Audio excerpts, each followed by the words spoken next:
full slate of games starting later this evening.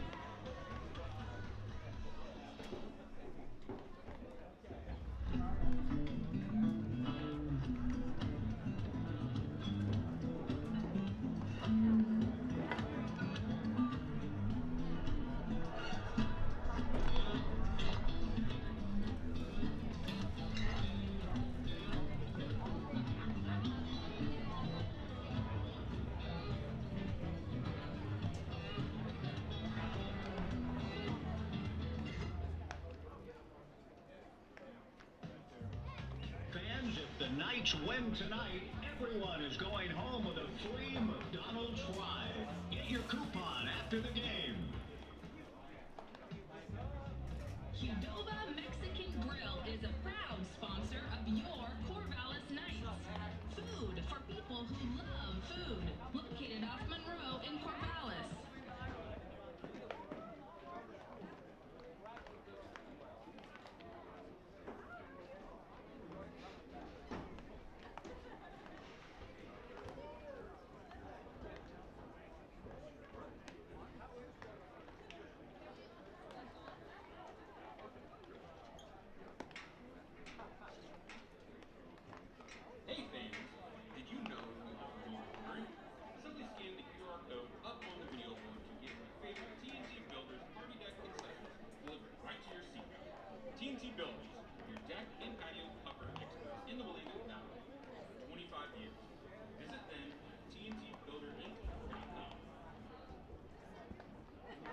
Get excited, Knights fans. The fantastic drone light show spectacular returns to Goss Stadium this Saturday, June 20th. Drones take to the Goss Stadium sky in an awe-inspiring light show spectacular that sure to amaze fans of all ages. Grab your tickets now at CorvallisKnights.com. This season, the Knights and Pape Material Handling are teaming up once again to support Community Outreach, Inc. For every stolen base at home this season, the Knights and Pape will each donate $25 to COI. And the total is doubled when the Knights win. Hey kids, don't forget to run the bases after the game and get player autographs courtesy of Old Spaghetti Factory. Once the game is over, access the field near the TNT Builders Party Deck down the third baseline. Parents, get your kiddos registered for Knights Day Camp presented by Nike. This summer we're offering two camps, June 25th and July 17th. Come spend a morning of baseball fun with the best coaches and players in the WCL. Visit our website to register today. Fans, don't forget our annual fireworks game is coming up July 3rd. Tickets are currently available and they go quickly, so make sure you find your way to CorvallisKnights.com soon and pick up your tickets for the July 3rd home fireworks spectacular.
Hi again, everybody, from Goss Stadium at Coleman Field on the campus of Oregon State University in Corvallis, along with our live stream crew of Everett Barty, Brian Thomas, Gwen Stoffaker, under the direction, supervision of Brendan Brucker, and back in 1240 Joe Radio Studios, Dale Hummel.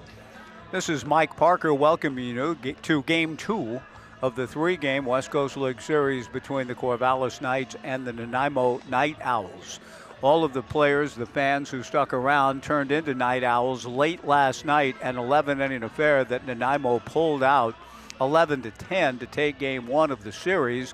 The Knights have thus dropped the first 2 games of this homestand and came out, according to Max Medina, who will be my pregame show guest, 5.5 hours before the first pitch today to kind of regroup, work on some things that have slipped a little bit in terms of the execution of fundamentals and missing signs, going a little bit on their own, thinking they had the sign, all of these sorts of things going on that contributed to last night's defeat. The previous night when the Knights lost to Marion, it was primarily a function of pitchers not being able to find the strike zone. So the last couple of nights, different issues have manifested themselves. Brooke Knight, who has won 10 West Coast League championships and certainly knows what winning baseball looks like and has coached it so well over the summers here in Corvallis, hoping that the Knights will return to form. Nanaimo, meanwhile, with a solid win. They made a lot of good plays, made big pitches, prevented the Knights from winning the game both in the bottom of the 9th and the bottom of the 10th.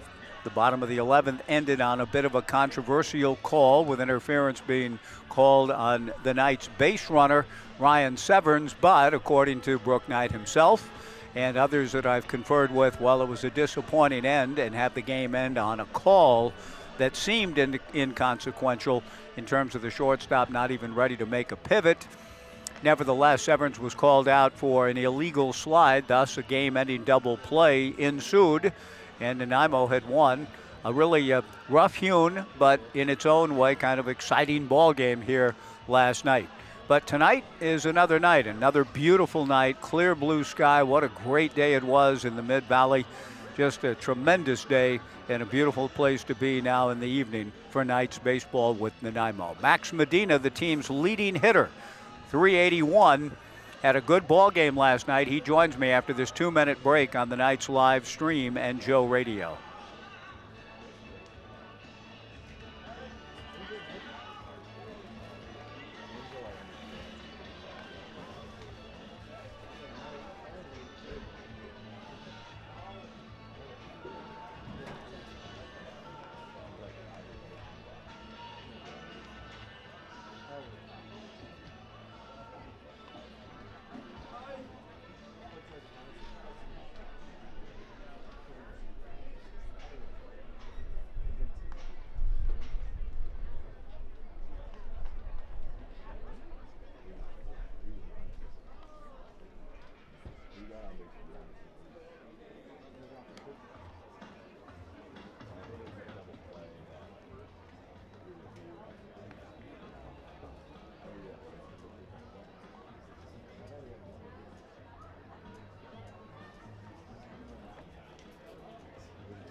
Knights fans, it's time for our first ceremonial pitch. And our first pitch tonight is being thrown out by Nat for Hope 1079. Everyone put your hands together.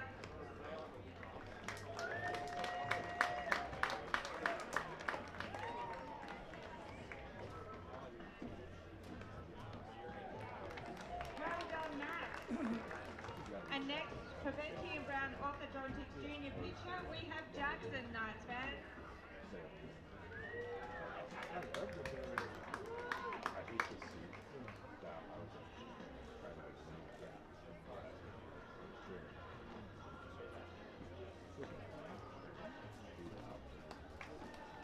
What a great arm, well done. Back at Goss Stadium at Coleman Field, it's called Faith and Family Night. The Corvallis Boys and Girls Club sending a lot of families here tonight. We'll be visiting with Lauren Mendoza from the Corvallis Boys and Girls Club a little bit later. But first things first, in our pregame show here on the Knights live stream and on Joe Radio, it is an honor to welcome a guy that I've really enjoyed watching play. Max Medina, patrolling center field, excellent job at the plate offensively, and Max, I hope you've been enjoying playing as much as it's been fun to watch you. How do you feel things are going for you? Are you having a nice time as a Corvallis Knight? Yeah, it's been a lot of fun meeting a lot of new players from different areas, picking up new habits and learning new things. It's been awesome and a very cool experience. Max, I hate to press you on specifics, but is there anything in particular that you'd say, hey, okay, this is something new or a little eye-opening, or I haven't run into this before, whether from a teammate, a coach, or what? Nothing totally new. I feel like baseball is always going to be baseball. The only thing that I've really has been a difference is me playing every day is been a lot different. I mean, I feel like I've gotten almost more at-bats here than I did in the whole high school season. So the whole physical part of it is you're not going to be 100% every day, but making sure mentally I'm focused on every pitch as much as I can, and the physical tear doesn't affect my mental game and focus, and that's the main part. It also looks like you enjoy playing. I mean, I got to ask you last night, in the midst of a rough game, okay, in a strange kind of game, right, a couple of nights ago it might have been, did you dive as though you were going to catch a ball that ended up being caught by the second baseman? Were you doing that just for the fun of it? No, I wasn't. There was a little line drive, and I was like jumping up to try to, hopefully our second baseman caught it, and he did, and I ended up tripping. So it was a trip. It was a trip, but I played it off like it was on purpose.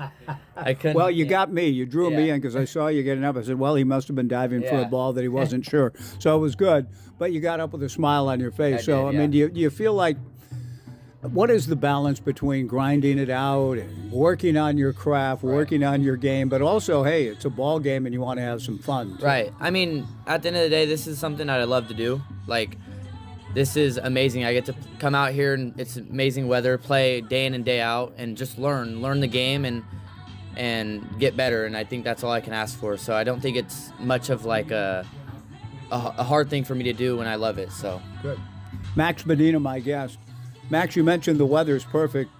I imagine you played in some heat growing up in your life outside of Modesto and in Modesto for your senior year. So what we call hot around here is nothing, right? No, not at all. Not at all. It's honestly just right where I want it. It's nice 78, 80 degrees, and perfect baseball weather for me. Let me ask you, though, I see you, and I see guys in left. I've seen it over the years. At the early part of the game, that sun's real, right? I mean, you're out there shading it from center field. What is it like to play with that? I think I'm getting a little more used to it. It's definitely hard, balls off the bat. I think it's a little more hard for left fielders facing it right in their face, but trying to help them out and shading it off my left side it's been a little hard, but I'm getting used to it. Max Medina, my guest. Max, you're an incoming freshman to Cal Poly. I want to talk to you about that. But we mentioned Patterson, California. You were kind enough to locate it for me a little bit east of Modesto. Tell me about your high school journey from a smaller school in Patterson, but finishing up at Central Catholic in Modesto, and how that all worked out for you. Yeah, I would say it was a little hard going into a smaller school and me knowing I wanted to go play collegiate baseball. I was a little worried on that aspect, but I ended up going there for 3 years, and I think the biggest parts were just summer ball. I was committed to Oregon on my junior year, and then ended up flipping towards closer to my senior year to Cal Poly. So I think it was just summer ball that helped me get seen, and I just want to thank my parents for giving me that opportunity to go play summer ball with some of the best teams around, and getting eyes on me was a big part. Sitting here in Corvallis, Max, I'll tell you, as the longtime voice of the Beavers, I'm glad you flipped your commitment to Cal Poly. I'm all for that. Yeah. Good program either way, but you're going into a program that just went to a super regional. How stoked are you about that? Super excited, knowing they got some talent coming back. Love the coaching staff. Feels like home, feels like a family already. Super excited to get there and just get to work. Final thing for you, Max, for tonight, and just where you guys are.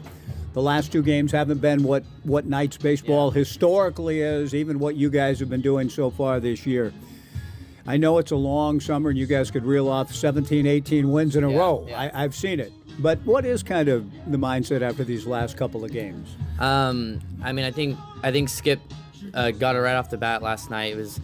We're here to not only just play summer ball, we're here to win, and I think that's how you get better at baseball, competing and with guys around you. And I think we got to the field almost 5.5 hours early today to work on some stuff. So I mean, he's just setting the tone, and really, we had some guys rolling in too, so I think that's been a little bit difficult, but majority of the guys are here, and we're ready to get to work and just go win and have fun.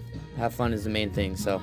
Max, it's great. I've been having fun watching you play. I know our fans have too. Great to have you as a Corvallis Knight. Good luck with Cal Poly. I love that program, and Coach Lee, so I'm happy for you. Thanks for the time here tonight. Thank you very much. Appreciate it. Max Medina, my pregame show guest. Thank you, Max. Thank you. We've got the first pitch just around the corner. Bryce Hill, the highly regarded incoming freshman to Stanford, or perhaps embarking on a professional career because he's going to go very high in the draft a little less than a month from now. Max Medina, my pregame show guest. Thanks to Max. Thanks to all of you for listening. It's the Knights live stream. Game 2, the Knights in Nanaimo, coming up on 1240, back in 2 minutes on 1240 Joe Radio.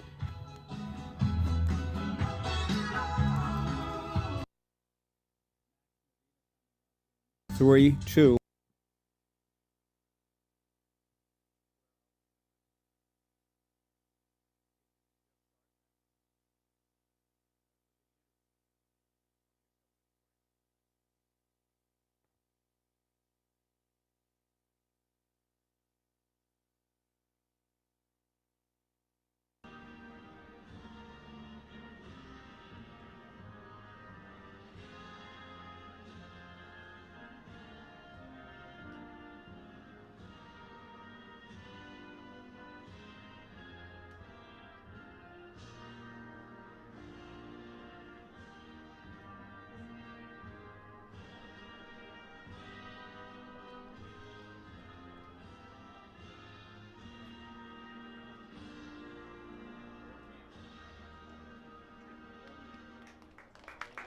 Please remain standing for the playing of the United States National Anthem.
The beautiful anthems of both nations represented in tonight's West Coast League game between the Corvallis Knights and the Nanaimo NightOwls, with O Canada playing just ahead of the playing of the Star-Spangled Banner.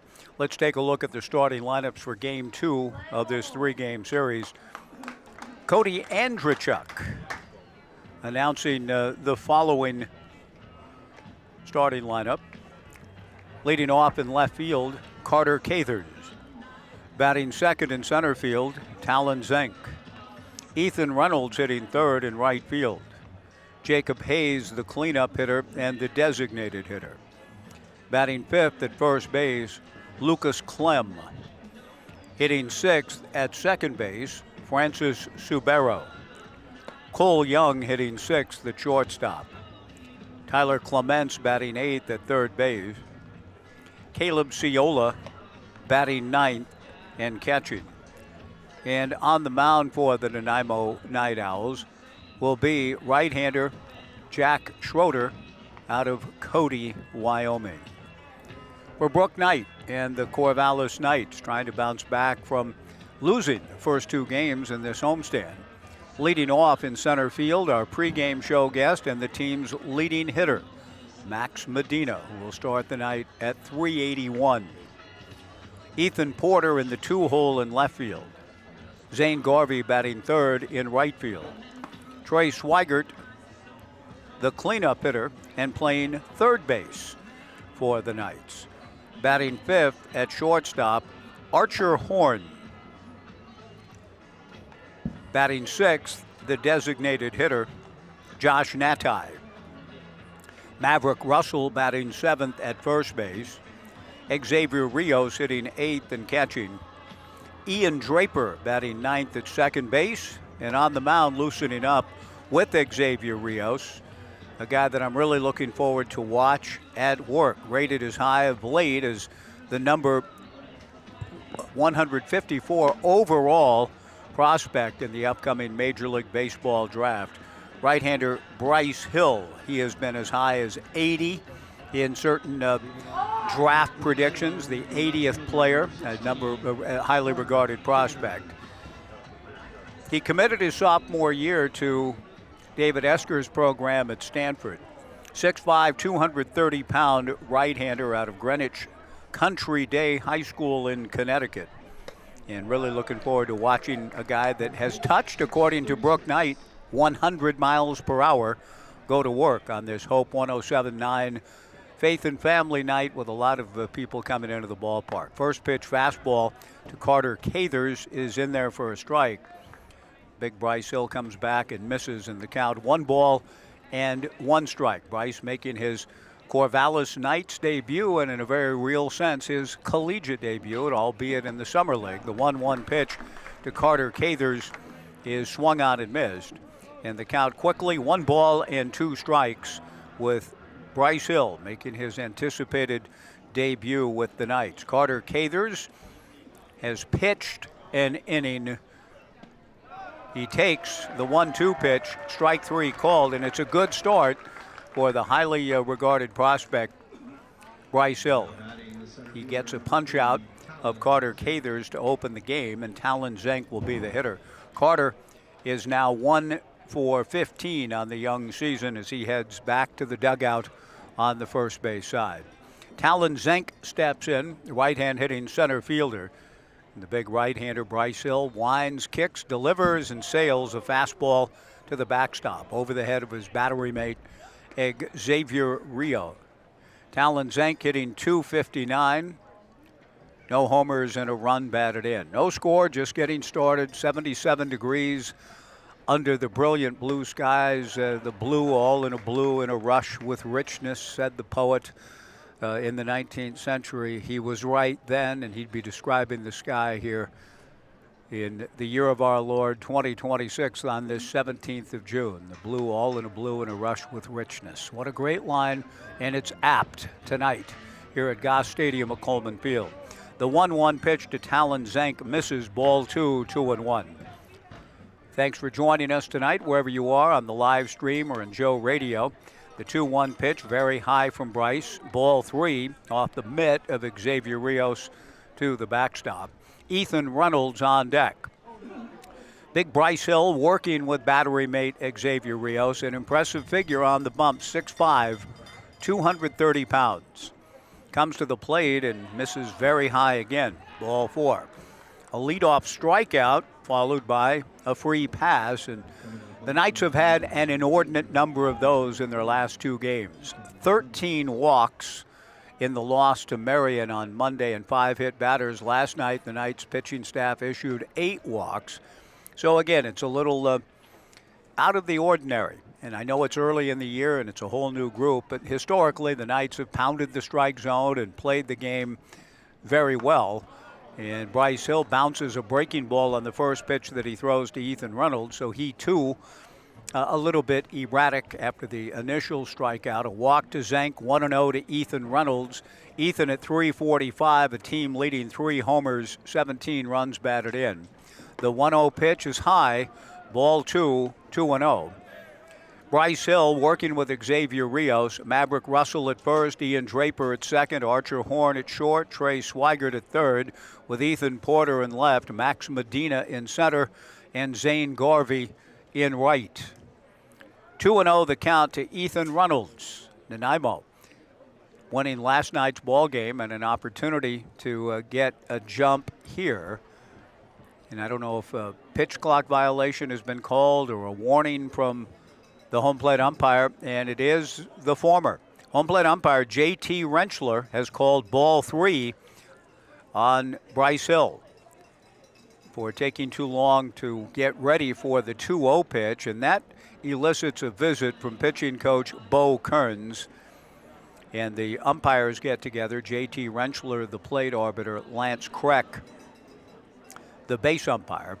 Lance was behind the plate last night. Jim Courtney was on the bases and made the controversial call to end the game on an interference call on Ryan Severns to end the game on a double play on an illegal slide.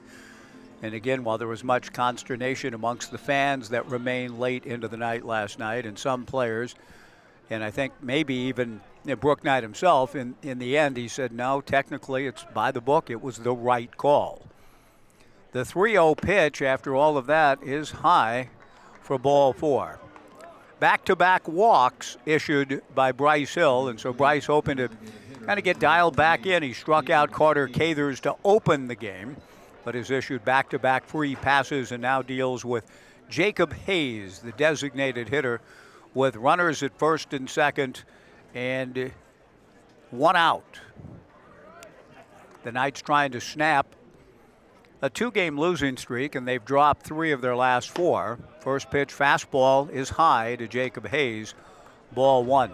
I'm not sure when Bryce last pitched, so there could be a little bit of rustiness and real game action again for the young man who is committed to play at Stanford and head to the farm in the fall, unless he chooses, depending on where he goes in the draft, to begin a professional career later this summer. The 1-0 breaking ball down, ball 2, 2-0.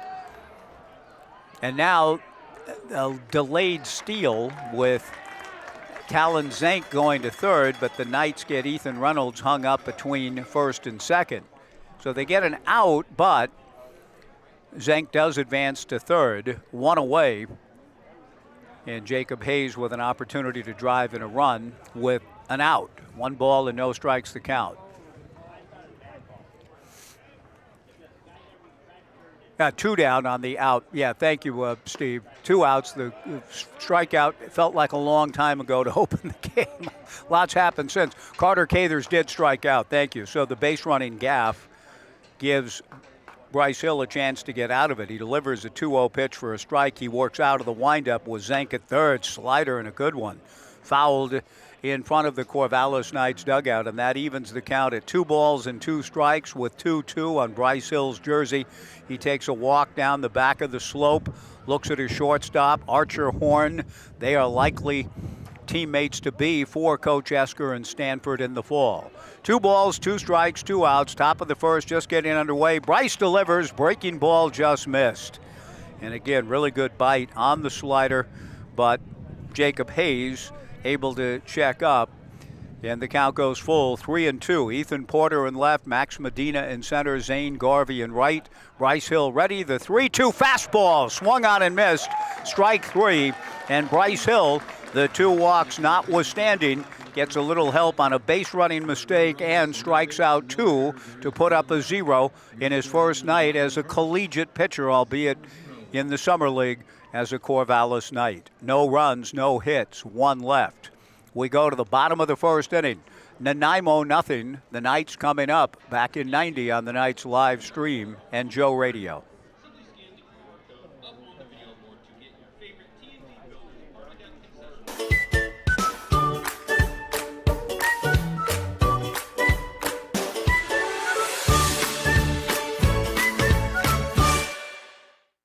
Rolling with the crew, where good vibes meet good times.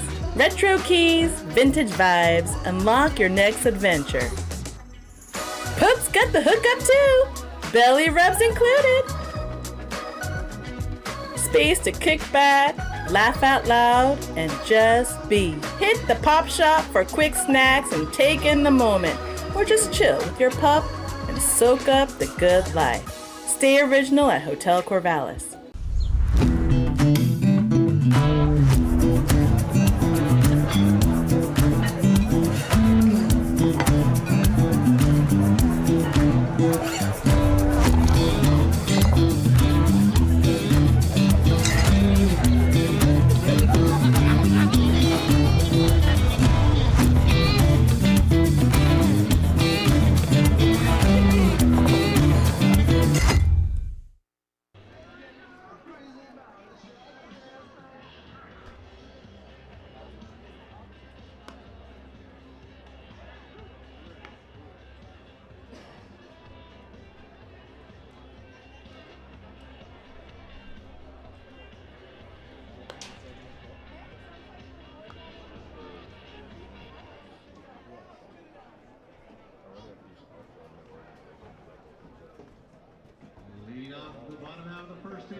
hits the center fielder from Cal Poly, number 2, Max Medina.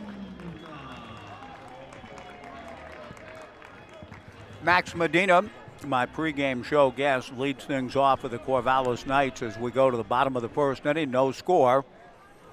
Right-hander Jack Schroeder works out of the stretch with nobody on, delivers to Max, down and in, ball 1, 1-0. Really enjoyed the conversation before the game with Max Medina, a guy you can tell is just appreciating the opportunity to be playing ball, as he said, in perfect weather. The 1-0 pitch in there for a strike and the count 1-1. And he has been fun to watch. He plays the game with a real sense of, to use an old-fashioned word, there's pizzazz in his game. He plays with high energy. He swings at the 1-1 pitch, lifts a fly ball into straightaway center. Talon Zink is right there to make the catch. One away, and Ethan Porter, the batter. Brooke Knight coaching down at third. Marcus Matias coaching at first.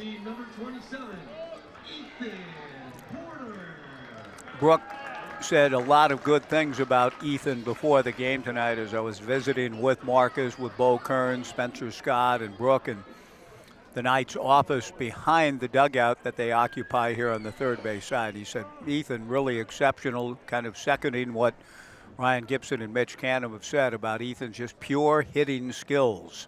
Ethan takes a breaking ball for a strike from Jack Schroeder. 1 out, nobody on, bottom of the first, no score. Ethan takes a fastball in there for strike 2. 0-2 the count. Ethan has played 2 games in the summer with the Knights after the Beavers were eliminated in the regional down the road. Began his collegiate season on this past Monday against the Marion Berries. He takes a breaking ball in the turf in the count 1-2. Ethan off to a good start. He's 3 for 8 with a run batted in. 1 ball and 2 strikes to the Beavers sophomore to be. Jack Schroeder to the plate. Porter swings and hits one foul toward Urchin Alley, but it does hit the facade of Dixon Rec and bounce back into the alley where the Urchins give chase, and I'm glad to say there are a few out there at the start of the game tonight. 1 out, nobody on, no score. Jack Schroeder working with battery mate Caleb Ciola, delivers a 1-2 pitch down and in. 2 balls and 2 strikes. Lucas Chia at first base for the Night Owls. Francis Subero at second, Cole Young at short, Tyler Clements at third, Carter Cathers in left, Talon Zank in center, Ethan Reynolds in right. 2-2 to Ethan Porter. Fastball hit sharply by the diving second baseman Francis Subero into right field. Base hit. And there it is again. Just a good bat-to-ball skill going with the pitch and taking it the other way. Ethan uses the whole field. Just a really good hitter. And looking forward to seeing his further growth and development in the Oregon State program in the season ahead. Mitch Canham has a pretty big job, as you all know, and trying to identify the successor now to Rich Dorman, who did an outstanding job marshaling the pitching for the Beavers. A ground ball to second base, fielded by Francis Subero. He goes to Cole Young for 1, and Young on to first for the double play to end the inning. Zane Garvey, first ball swinging, grounds into a 4-6-3 double play for the for the Knights. A lot of Oregon State stuff going on for the Knights in the first. No runs, 1 hit, no errors, nobody left. After 1, Nanaimo nothing, the Knights nothing, back in 90 on the Knights live stream and Joe Radio. Make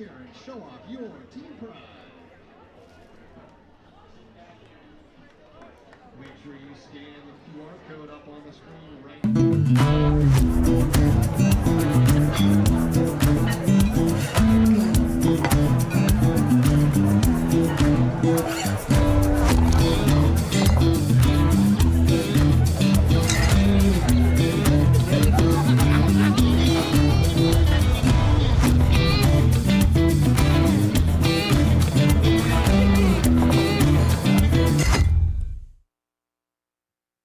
At Eugene Airport, we want to say thank you. Thank you to our community for choosing us to connect you to many destinations, other cultures, your families, and friends. Thank you to our dedicated and professional staff for ensuring the airport experience is excellent. And thank you to local residents and businesses for making us who we are.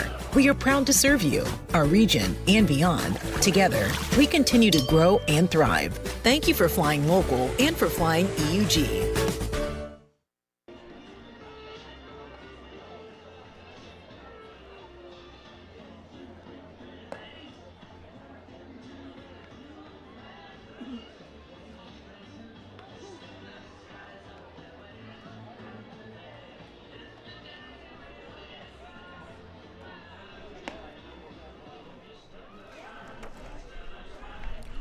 No score to the top of the second inning at Goss Stadium at Coleman Field. A beautiful 77-degree evening on Faith and Family Night at the ballpark, presented by 107.9.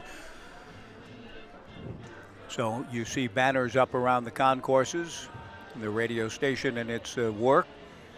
Sitting behind one of those banners in the stands, I noticed a big group of youngsters come in, and they identified themselves when I asked as the Calvary Youth Group. Nice to have everybody in the ballpark tonight, including a lot of families under the auspices of the Corvallis Boys and Girls Club, and we'll visit with Lauren Mendoza from the Corvallis BGC a little bit later. Bryce Hill's first pitch missing high and inside. He comes back with a change down and away to Lucas Clem. 2 balls and no strikes to Lucas. Francis Subero on deck. Cole Young to follow. No score. Top of the second inning. Bryce to the plate. Fastball inside. Ball 3. 3-0. 2 strikeouts and 2 walks last inning for Bryce Hill in his Knights and collegiate debut. The 3-0 pitch is in there for a strike to Lucas Clem, taking all the way. 3 balls and 1 strike. Clem spells it with a C, not as the old arbitrator who never missed one in his heart. The 3-1 pitch swung on and fouled back, and the count goes full to 3-2. I refer to the Hall of Fame umpire, the great Bill Clem, K-L-E-M. Lucas Clem at the plate, leading matters off for Nanaimo in the second in this scoreless ball game. Bryce shakes off the first sign from Rios, comes back 3-2 on appeal, swing for strike 3, says base umpire Lance Crack, 1 away. A high fastball. Lucas tried to get the barrel stop, but was unsuccessful, according to Clem, according to Crack, calling it on Lucas Clem. 3 strikeouts now for Bryce Hill, 1 away, and Francis Subero, the hitter. The 6'5" righty to the plate, misses high, ball 1, 1-0. Francis Subero out of San Jose de Ocoa of the Dominican Republic. The 1-0 pitch fouled back in the count 1-1, and plays for Coach Andrzejczyk, the head coach for Nanaimo at the University of Pikeville. And he has also attended Wabash Valley College in Mount Carmel, Illinois. Swings, and it's a ground ball to short. Archer Horn charges, bobbles, and throws too late. An error on Archer. And Subero aboard on the miscue, and that'll bring to the plate Cole Young. So Subero gets on here in the top of the second of this scoreless affair. Now batting, shortstop, number 38, Cole I was Young. mentioning Bill Clem, a Hall of Fame umpire, one of the first umpires I ever remember reading about. There have been others. Red Jones, perhaps the most famous umpire of his era, a humorist on the baseball field. The pitch on the way to Cole Young, misses high, ball 1, 1-0. Subero at first, held on by Maverick Russell, no score in the second. The 1-0 change is up, ball 2, 2-0 to Cole Young. Cole out of Liberty, Missouri, and Central Missouri College. Played last year in the Appalachian League in Bristol. Bristol no longer has a franchise in the league. They're trying to get a new stadium built and get back in business in the Appy League. The 2-0 pitch to Cole hit foul off to the right and out of play. 2 balls and 1 strike. I mentioned Clem, who might have been, he was a popular enough umpire that he might have been invited to, let's say, an opening of a stadium. Good move over to first, Subero back. Dwayne Stern and Jim Swanson both. Thank you, Dwayne. Thank you, Jim. Dwayne is the voice, as you know, of the Nanaimo Night Owls on the live streams back home for Nanaimo. And after I queried sort of rhetorically on the air last night about the opening of Soroxam Stadium back in 1976 and just sort of wondering the why and the wherefore of notables, luminaries of the game, such as Mickey Mantle himself and Jimmy Pearsall, Bob Euchre. Dwayne filled in the details, and Jim Swanson did as well. Thanks, guys. The pitch missing, and the count goes to 3-1. Bryce Hill back to the plate. The 3-1 pitch misses for ball 4. That's 3 walks now for Bryce, and again, probably shaking a little bit of the rust off from not having pitched for a while. I didn't make inquiries about when he did last pitch in a live game. But with the night season several weeks old and with him making his Knights debut tonight, it's been at least 3 weeks and probably longer, going back to his high school season in Connecticut. Tyler Clements, the batter. First pitch to Tyler, he gets out in front and hooks one foul down the left field line. The wind pushes it a little bit back towards the field of play, but the ball lands untouched in the lower grandstand down the left field line. 0-1 to Tyler Clements. The opening ceremonies, July 31st, 1976, in Nanaimo for Soroxam Stadium, included Mickey and included Jimmy Pearsall and included Bob Euchre and included Johnny Busick. Ground ball wide of first, and a bad route taken by Knights first baseman Maverick Russell, and the ball gets by him into right field for a base hit to load the bases. Not quite sure what Maverick was doing in terms of his approach to the ground ball, but it's not often you misjudge a ground ball, but Maverick did and wasn't able to recover, and what should have been an out at first, him fielding and taking it to the bag himself, is instead a base hit to right to load the bases with 1 out for Caleb Ciola. And Bryce Hill, on a 45-pitch limit tonight, has to work through some difficulty, not of his own making. An error, a misjudgment on a ground ball for a base hit, have loaded the bases for Nanaimo with 1 away, no score. Ciola takes a strike and the count 0-1. Bryce steps back of the rubber for a moment. He was able last inning to get through his own control difficulties. With 2 walks, he finished the inning with a strikeout. He comes to the plate here, a chopper towards Archer Horn. He hopes to get 1 out of the play and does. A run scores with Francis Subero coming down the line. The throw to first from Horn in time to get Ciola, but it's an RBI ground out for Caleb, and Nanaimo takes the initial lead with an unearned run at 1-0. On the play, Cole Young to third, Tyler Clements to second, and Carter Cathers, the leadoff hitter who struck out to open the game, has a chance for a clutch 2-out hit. 1-0 Nanaimo in the second. First pitch fastball just inside ball 1. 1-0 from Bryce Hill. At those ceremonies, I mentioned notable ball players, Pearsall, the Mick, Euchre, hockey great from the Bruins, Johnny Busick, legendary running back George Reed from the Saskatchewan Roughriders. Hill delivers, fastball for a strike, and the count 1-1. Reed had played his college football at Washington State.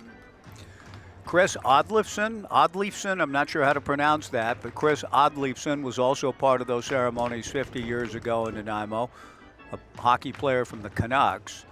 Fastball up and in, ball 2, 2-1. But among all of those was also a National Hockey League referee by the name of Lloyd Gilmore, popular enough as a referee to be invited to those august ceremonies 50 years ago in Nanaimo. The 2-1 pitch lifted to center field and deep. Max Medina going back, still backpedaling on the warning track, backpedals and makes the catch to end the inning. An unearned run for the Nanaimo Night Owls here in the second. They get a run on a hit, an error, 2 left in scoring position. After 1.5, the Night Owls 1, the Knights nothing, back in 90 on the Knights live stream and Joe Radio. All right, fans, it's time for the pop.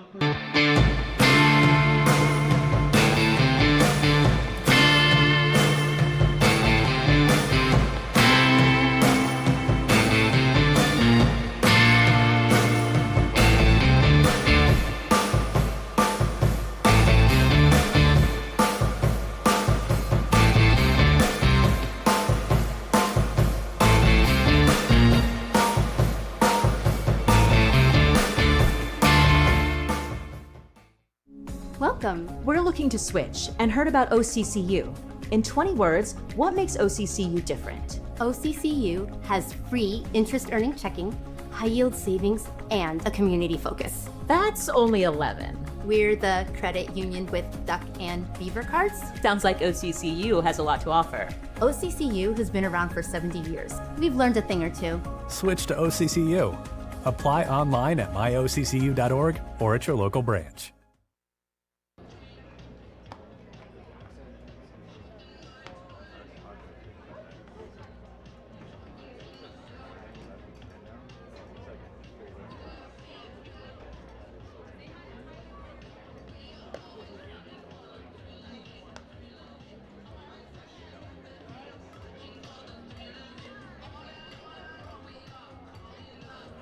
One nothing Nanaimo to the bottom of the second inning, an unearned run for the Night Owls. For the Knights in the second, Trey Swigert, Archer Horn, and Josh Natai, the scheduled hitters, against right-hander Jack Schroeder.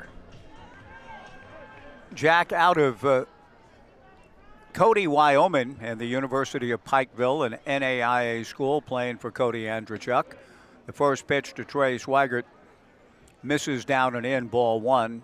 Attended Colby Community College in Colby, Kansas prior to that.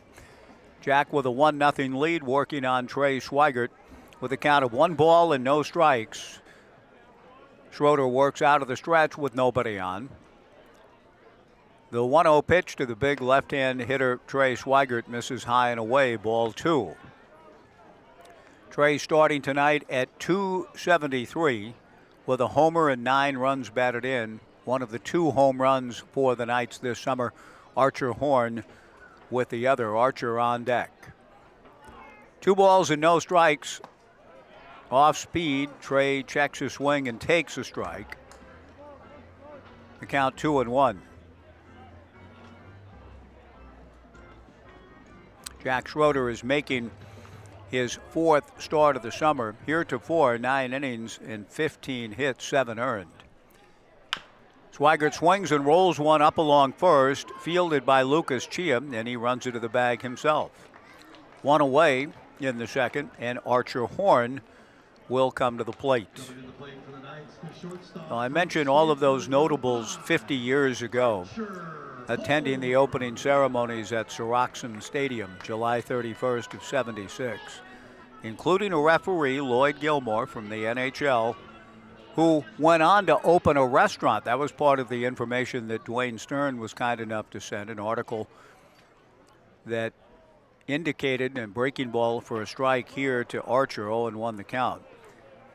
Some of you probably frequented this place. I don't think it's still in business. At least I didn't notice it when we were up there last July, but a restaurant called Nanaimo Harbor Lights, opened by Lloyd Gilmore, and that, of course, the NHL restaurant, Nanaimo Harbor Lights, from referee Jack Gilmore. I don't know if he hailed from Nanaimo, but he was a long time and popular NHL ref, and that's not an oxymoron, a popular ref. The pitch, a strike to Archer Horn. 1-1 the count, 1 out.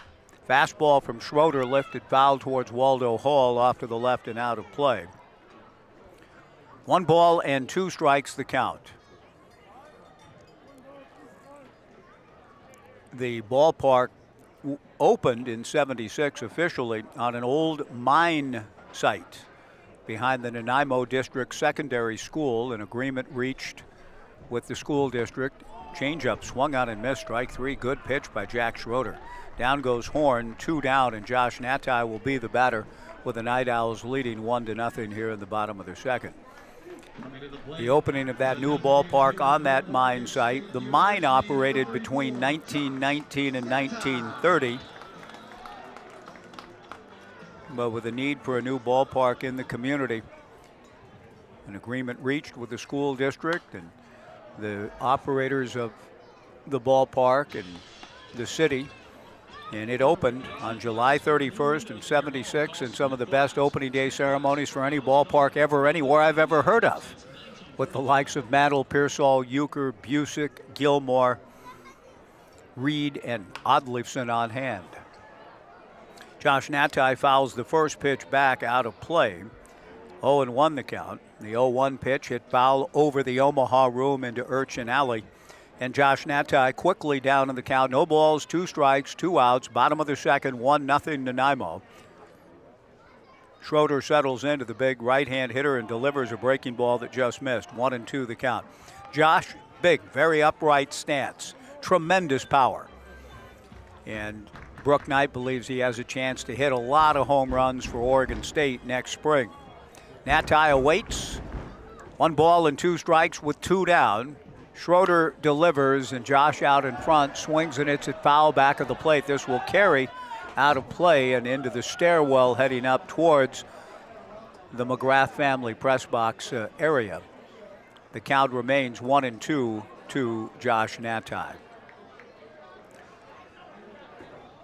We were talking about Joey Marasco, who's not in the lineup. His hero, Jolton Joe, named for Joe DiMaggio. 1-2 the count. Schroeder delivers very high. 2-2 the count. I say this to Joey's dad, Mr. Marasco, if you're listening, and I can't remember. I think Joey might have told me your name, but Joey's papa, if you're listening, a book you might enjoy is called Me and DiMaggio. Breaking ball to Natai in there. Strike 3 call. Natai experienced something that Jolton Joe rarely did, namely striking out. He looks at a good breaking ball from Jack Schroeder, and the inning is over. I'll give you the why and the wherefore, Mr. Marasco and other DiMaggio fans, about why that book is a worthy read when we go to the third. Through 2 in Game 2 of the series, Nanaimo 1, the Knights nothing, back in '90 on the Knights live stream and Joe Radio.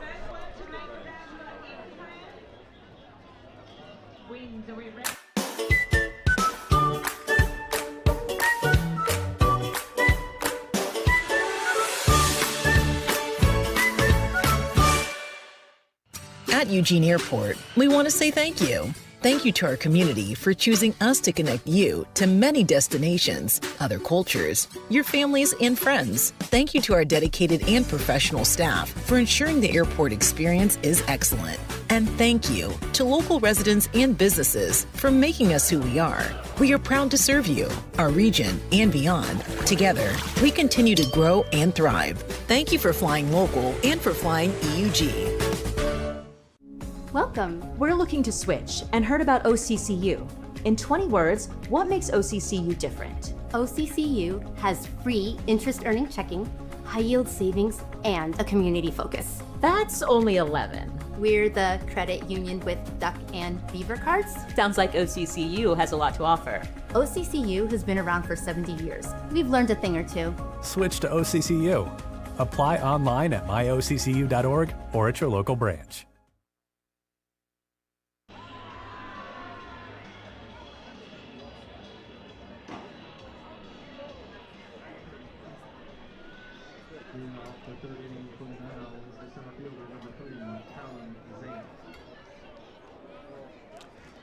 Top of the third inning, 1-0 Nanaimo on the strength of an unearned run last inning. Talon Zenk will lead things off against Bryce Hill. First pitch fastball hit foul to the right, heading towards Urchin Alley and into the alley. No balls and 1 strike to Talon, who walked in the first. I think he was a New York Times book reviewer, critic, Christopher Lehman Haupt. Christopher Lehman Haupt. H-A-U-P-T. Fastball swung out and missed. The count 0-2 to Talon Zenk. 1-0 Nanaimo in the third. He wrote a book entitled Me and DiMaggio, which is actually pretty entertaining. His quest as a well-regarded and pretty famous writer in his own right to meet his childhood idol, the great Joe D. The strike 2 pitch to Talon Zank. Fastball in there, strike 3 called. Nice job by Bryce Hill filling up the zone on a 3-pitch punch out of Talon Zank. Ethan Reynolds walked in the first, will come to the plate. 1 out in the third, 1-0 Night Owls.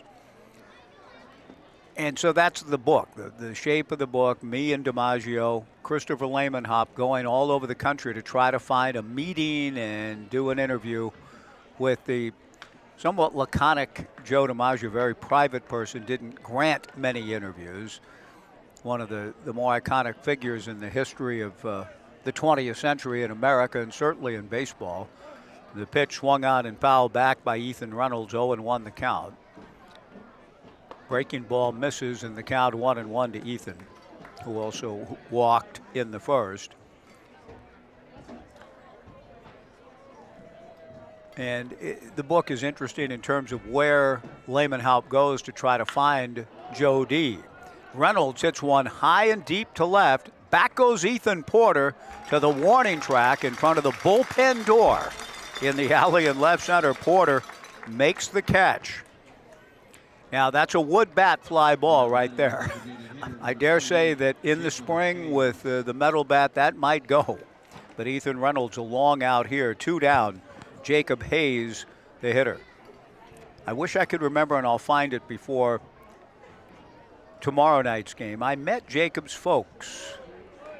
I don't know if Jacob's folks are listening or here, but I met Jacob's folks last year over a cup of Jamo along the harbor in Nanaimo and really enjoyed the conversation. Jacob takes a breaking ball strike, 0-1 the count, 2 down. 1-0 Nanaimo in the third. Lamenhop, by the way, catches up with Joe in all places at Civic Stadium in Portland, where he finally got to shake the hand of the man. The 1-0 pitch, a 1-1 pitch, fouled back by Jacob in the count, 1-2. 2 down, nobody on, 1-0 Nanaimo in the third. And it was at an event that reminds me of the opening of Soroxam Stadium 50 years ago in Nanaimo. A star-studded event in Portland. 1-2 off speed, swung on and missed, strike 3. That's probably the end of the line tonight for Bryce Hill. Very impressive. An unearned run on his slate through 3, but 2 more strikeouts, 5 through 3, and allowing just the 1 hit and the unearned run.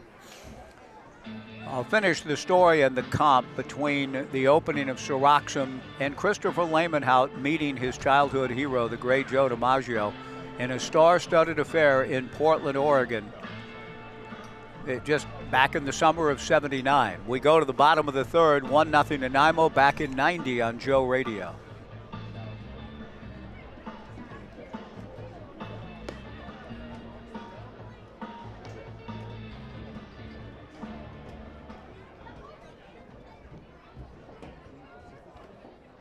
Where good vibes meet good times. Retro keys, vintage vibes, unlock your next adventure. Poop's got the hookup too. Belly rubs included. Space to kick back, laugh out loud, and just be. Hit the pop shop for quick snacks and take in the moment. Or just chill with your pup and soak up the good life. Stay original at Hotel Corvallis.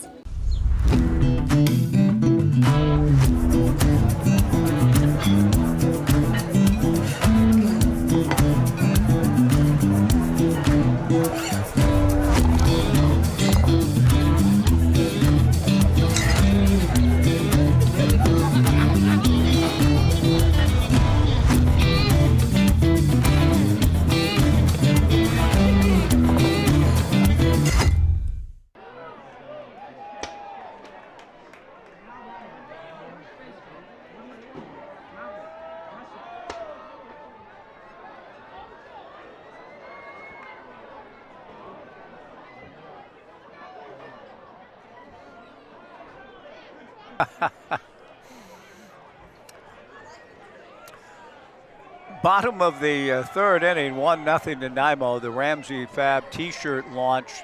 The wind has knocked some of the T-shirts back onto the field of play. So before Maverick Russell stepped in, time was called. Brooke Knight retrieved said T-shirts that we did see a lot land in the stands all around the vantage point I have outside the McGrath family press box, sitting outdoors on this beautiful Wednesday night. But it's one of the few times I've seen that happen over the summers here, where the game was held up while T-shirts were being retrieved on the field. Maverick taking low and in.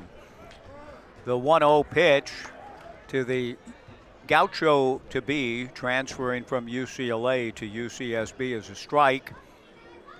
The count 1-1 to Maverick, who went 1 for 5 in his Knights debut last night, his second straight summer as a Corvallis Knight.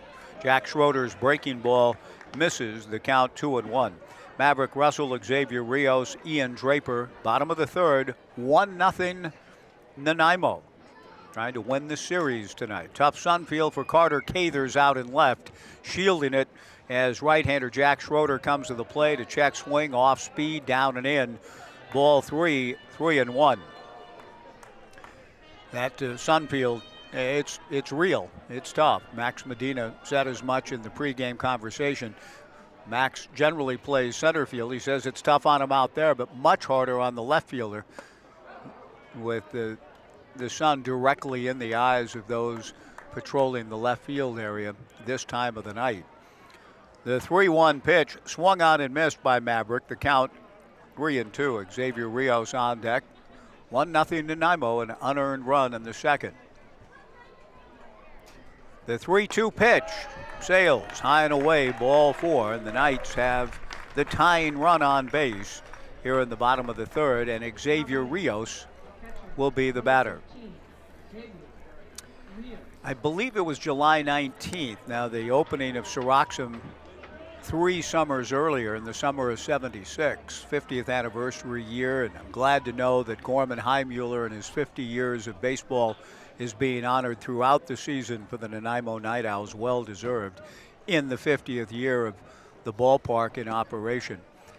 3 years later, in July of '79, July 19th, I think was the date, 1979, at Portland Civic Stadium, an unforgettable old-timers game that featured Joe DiMaggio making a trip to Portland. The first pitch to Xavier Rios misses. Now the 1-0 pitch. Xavier's going to be told to stay. The home plate umpire, J.T. Rentschler, is going to make Xavier Rios stay, arguing that Xavier leaned into the pitch. He's not required to make an effort to get out of the way of the pitch. Rentschler is going to argue here now that Rios leaned into it. Brooke Knight is utterly perturbed by that interpretation. And I can see Rentschler saying, it's my call, I saw it, that's my judgment, that he leaned into the pitch. And Brooke is not having it, but he's going to have to live with it. The count's going to go to 1 ball and 1 strike, but Rios, instead of being on first base, hit by a pitch, is told to stay put with the ball called. J.T. Rentschler is not going Bill Clem, he's going Harry Wendelstedt. Wendelstedt made the call in '68. Dick Dietz, 2-2 curve, hit him. No, Drysdale's scoreless streak kept alive when Harry Wendelstedt said Dick Dietz made no attempt to get out of the way of the breaking ball with the bases loaded. Drysdale's streak continued. He got out of the bases loaded, nobody out inning. Giants fans have hated Harry Wendelstedt ever since. The 1-1 pitch, fastball foul back by Xavier Rios, and the count goes to 1-2. Another streak that ended in controversy on a play that we saw a call invoked last night in a rule. Oral Hershiser ended up breaking Don Drysdale's scoreless streak record and needed help when the streak would have been over before he broke Drysdale's record on a double play ball with the ball thrown away, but interference on the slide at second was called and the streak stayed alive. Breaking ball, a check swing foul at the place by Rios, 1-2 the count. Rather bizarre that scoreless streaks involved umpiring calls to keep those streaks alive for Dodger pitchers Don Drysdale in '68 and Oral Hershiser 20 years later. Certainly the conspiracy, O'Malley and the Dodgers getting what they want. A throw to first base and back to the bag goes Maverick Russell. Peter by then, but Walter still in '68. I was listening to the game in the moment and began to cry when Scully said 2-2 curve hit him. And then he said, no, wait, it hit the bat, something to that effect, and I lived. The pitch on the way to Rios, a chopper back of third, backhanded by Clements. He goes to Sabero for one, on to first for a double play, and Brooke Knight is now mad at the other guy. Brooke is saying there's just no way, and Brooke is correct. He is called out at first when he was clearly safe. So 2 calls in the inning, and Brooke wants a piece of the base umpire, Lance Kreck. And a memo notwithstanding to all of us, Dwayne Stern and yours truly and everybody, that's a bad call. It's just plain, I gotta say it. He was safe, and he's called out. A 5-4-3 double play ball. I understand the ire of fans through the years at Harry Wendelstedt and whoever it was that made the call to keep the Hershiser streak alive 20 years later. I mean, he was safe. It's not even really close, and a double play is called. Now, I give Nanaimo's players a great deal of credit on the turn. Tyler Clements made a good play to spear the ball to his right, fired a strike to Sabero, who made a quick pivot to first to Lucas Chia, but Rios was across the bag and is called out. So suddenly an inning filled with promise. A walk, a hit batter, first and second, nobody out. Now has 2 outs and nobody on. And the batter is Ian Draper. Breaking ball down and away, ball 1, 1-0. 2 outs, nobody on. Bottom of the third, 1-0 Nanaimo. Jack Schroeder from the stretch. The 1-0 pitch hit sharply by the diving Cole Young into left field. Base hit. Yeah, okay, I get it. A 2-out single for Ian Draper, good swing. But an inning that felt alive and rife with possibility, a little less so, with the 2-out single for Ian Draper. But the Knights hope to keep things going with Max Medina, the batter. And the Knights trailing 1-0 in the bottom of the third. Medina flied to center to open the Knights' first inning. Lauren Mendoza will be joining me when we go to the fourth. She's on her way up, along with, I think that, I'm not sure what the new title is. You're welcome to come up here, but you're also welcome just to hang around right here, have a seat until we're ready to go in the fourth inning. We're in the bottom of the third now. The 1-0 pitch on the way, a ground ball to the second baseman, Subero, but the fourth inning is upon us as Subero tosses to Cole Young for the inning-ending force play. And Brooke Knight argued with both umpires in the inning to no avail, and Nanaimo retains a 1-0 lead through 3. A new pitcher will be coming in for the Knights. We go to the fourth. 1-0 Nanaimo. Back in 90 on the Knights live stream and Joe Radio.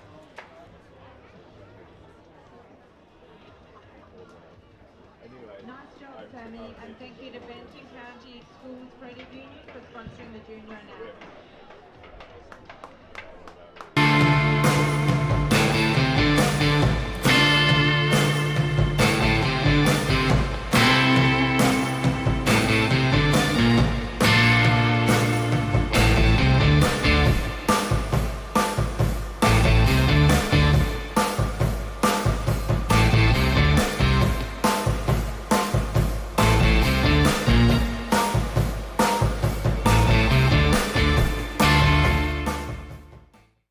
At Eugene Airport, we want to say thank you. Thank you to our community for choosing us to connect you to many destinations, other cultures, your families, and friends. Thank you to our dedicated and professional staff for ensuring the airport experience is excellent. And thank you to local residents and businesses for making us who we are. We are proud to serve you, our region, and beyond. Together, we continue to grow and thrive. Thank you for flying local and for flying EUG.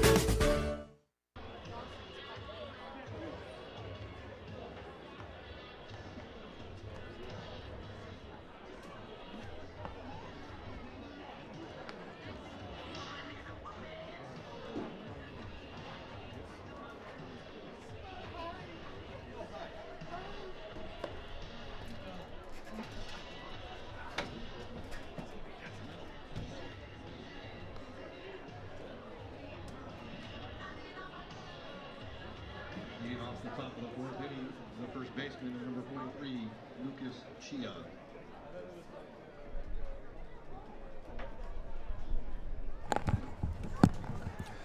Through 3 innings at Goss Stadium at Coleman Field, Nanaimo 1 run, 1 hit, and no errors. The Knights, no runs, 2 hits, and 1 error. A new pitcher for the Corvallis Knights, as anticipated, taking over for Bryce Hill, who looked good.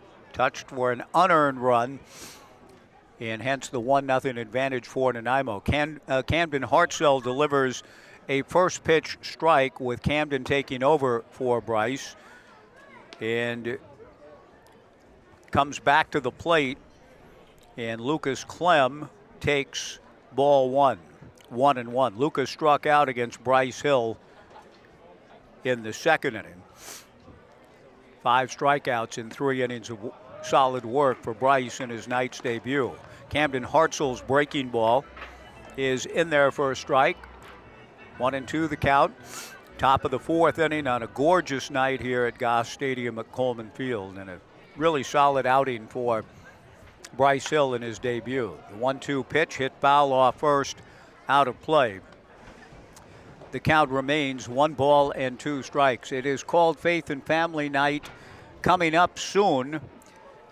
In fact, a really big event coming on June 30th. It will be Boys and Girls Club Night at Goss Stadium at Coleman Field. Breaking ball misses inside, and the count 2-2, and there's so many other things going on that the Corvallis Boys and Girls Club is so vitally involved with in our community, and we're going to be talking about those things here in the 4th inning with a couple of representatives of the Corvallis Boys and Girls Club. The 2-2 pitch to Lucas Clem is taken, strike 3 called, 1 away. Francis Sabero aboard on an error that led to the only run of the game coming up for the NightOwls. And it's an honor for me to welcome the Director of Development from the Corvallis Boys and Girls Club, Lauren Mendoza, to the broadcast. And we'll hear a little bit later from Jamie Ely, who just yesterday was named the board president for the Boys and Girls Club. So we're honored to have both of you here. The pitch to Sabero, a ground ball back at first. Maverick Russell underhands to Hartzell covering. Quickly 2 down in the 4th. Cole Young, the batter. Lauren, welcome. After all of that, it's a long introduction, but there's a game going on too. Thanks for coming up. How you doing tonight? Doing good, Mike. How are you? Who do you guys? Somebody here and a family member, or just coming up to observe? Okay. Just coming up to observe. Well, thanks for coming out. Beautiful night for baseball, and we do have a big event coming up June 30th that I'd love to hear you share some of your thoughts about. And tomorrow night, I'll be here with a Knights game, but I have a table for an event that you're hosting tomorrow, which I want to hear a little bit about. First pitch in there to Cole Young for a strike, 0-1 the count. Camden Hartzell ready, the 0-1 pitch, a little low in the count, 1-1. Let's start first with tomorrow night. What do you got going on at the club? We've got trivia night. Nice. I did a whole round just for you, Mike, based on the Beavs. Well, I know, but see, I would have to recuse myself from that, so I'm not going to get to be here after all. The 1-1 at the event, I'll be here. The 1-1 breaking ball pulled foul, and the count 1-2. Have you done a trivia night ever before at the Boys and Girls Club? Not at the Boys and Girls Club. Okay. So how did it come about? What's it all about? We are just trying to build community in Corvallis, trying to get people into the club and hear about our mission, and this seems like a pretty low-stakes way to get people in our doors. Tell me a little bit about some of these events, because you've done also kind of a speed friending event recently with a similar intent. You're the Boys and Girls Club, but what you're doing tomorrow night, what you did with speed friending, is for adults, for grown-ups. The 2-2 pitch in the turf, ball 3, 3-2. Well, we really love families, and we love families in Corvallis, so our whole goal is to get people connected in Corvallis so they stay here, they have families, their kids use our space, and we output children who have bright futures and contribute to our community. 3 balls and 2 strikes. The pitch is hit to right field and playable for Zane Garvey. Zane backs up a few steps and moves over to his left to make the catch. The inning is over. Solid 1-2-3 frame for Camden Hartzell, picking up for Bryce Hill. We'll continue the conversation with Lauren Mendoza from the Corvallis Boys and Girls Club, and also meet Jamie Ely a little bit later. We go to the bottom of the 4th, 1-0 Nanaimo, back in 90 on the Knights live stream and Joe Radio. Are you struggling with treatment-resistant depression? Are you tired of medications that don't work for people?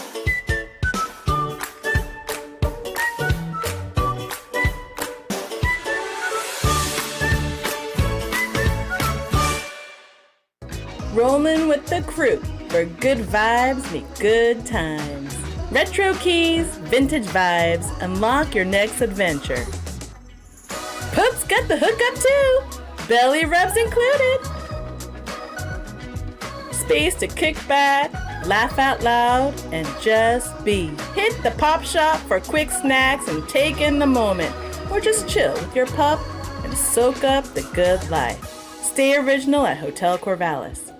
At Eugene Airport, we want to say thank you. Thank you to our community for choosing us to connect you to many destinations, other cultures, your families, and friends. Thank you to our dedicated and professional staff for ensuring the airport experience is excellent. And thank you to local residents and businesses for making us who we are. We are proud to serve you, our region, and beyond. Together, we continue to grow and thrive. Thank you for flying local and for flying EUG.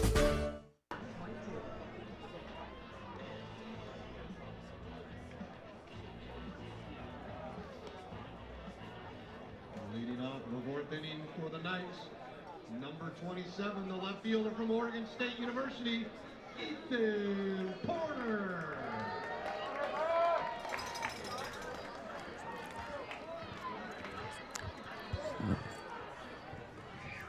Bottom of the fourth inning,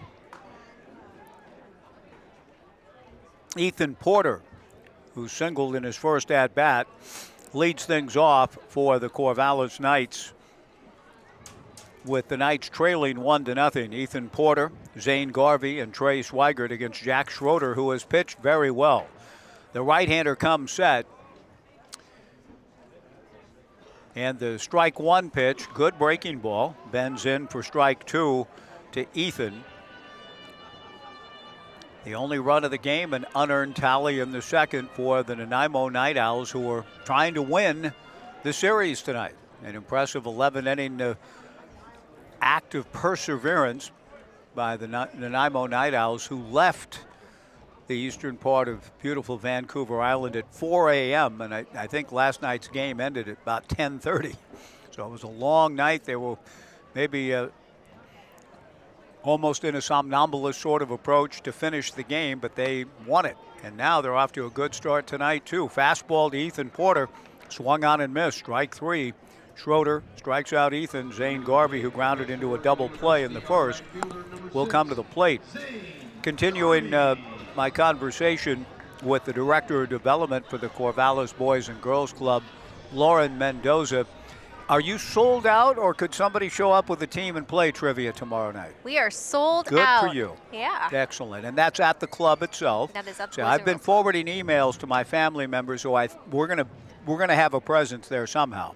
And those Beaver questions, though, they won't be texting me during the game asking, I promise you. They better not have their phones. No, they won't. Phone-free event. No cheating. No cheating. Zane Garvey rolls one foul. So if you sold it out, that means there was a nice response to the idea. There was. We actually opened up additional tickets. Good for you. Zane Garvey at the plate. That's tomorrow night, first ever trivia night for the Corvallis Boys and Girls Club. Garvey hits a ground ball back of first, fielded by Lucas Chia, takes it to the bag. 2 down, and Trey Swigert, who grounded to first in his first at-bat, will come to the plate. I will talk a little bit later to Jamie about some other things going on, but June 30th, tell us about that. What's going to be happening here at the ballpark? The Corvallis Knights are hosting their first ever Boys and Girls Club night. Boys and Girls Club of Corvallis, Albany, and Greater Santiam all were invited. We were given 250 free tickets and meal vouchers for our families and kids. Excellent. When you say your event for trivia and speed printing and all of that, big hit, sold out kind of events, have the 250 already been claimed? I mean, we just got the tickets yesterday, so we are divvying them out right now. I hope they go fast and that they're a hot item. The first pitch to Swigert, a strike from Jack Schroeder. The 0-1 pitch missing to Trey, who grounded out in his first at-bat. 1 ball, 1 strike, 2 outs, nobody on. In the bottom of the fourth, 1-0 Nanaimo. Jack Schroeder works out of the stretch with nobody on base, has pitched extremely well. The right-hander comes back to Trey, fastball up and in, ball 2, 2-1.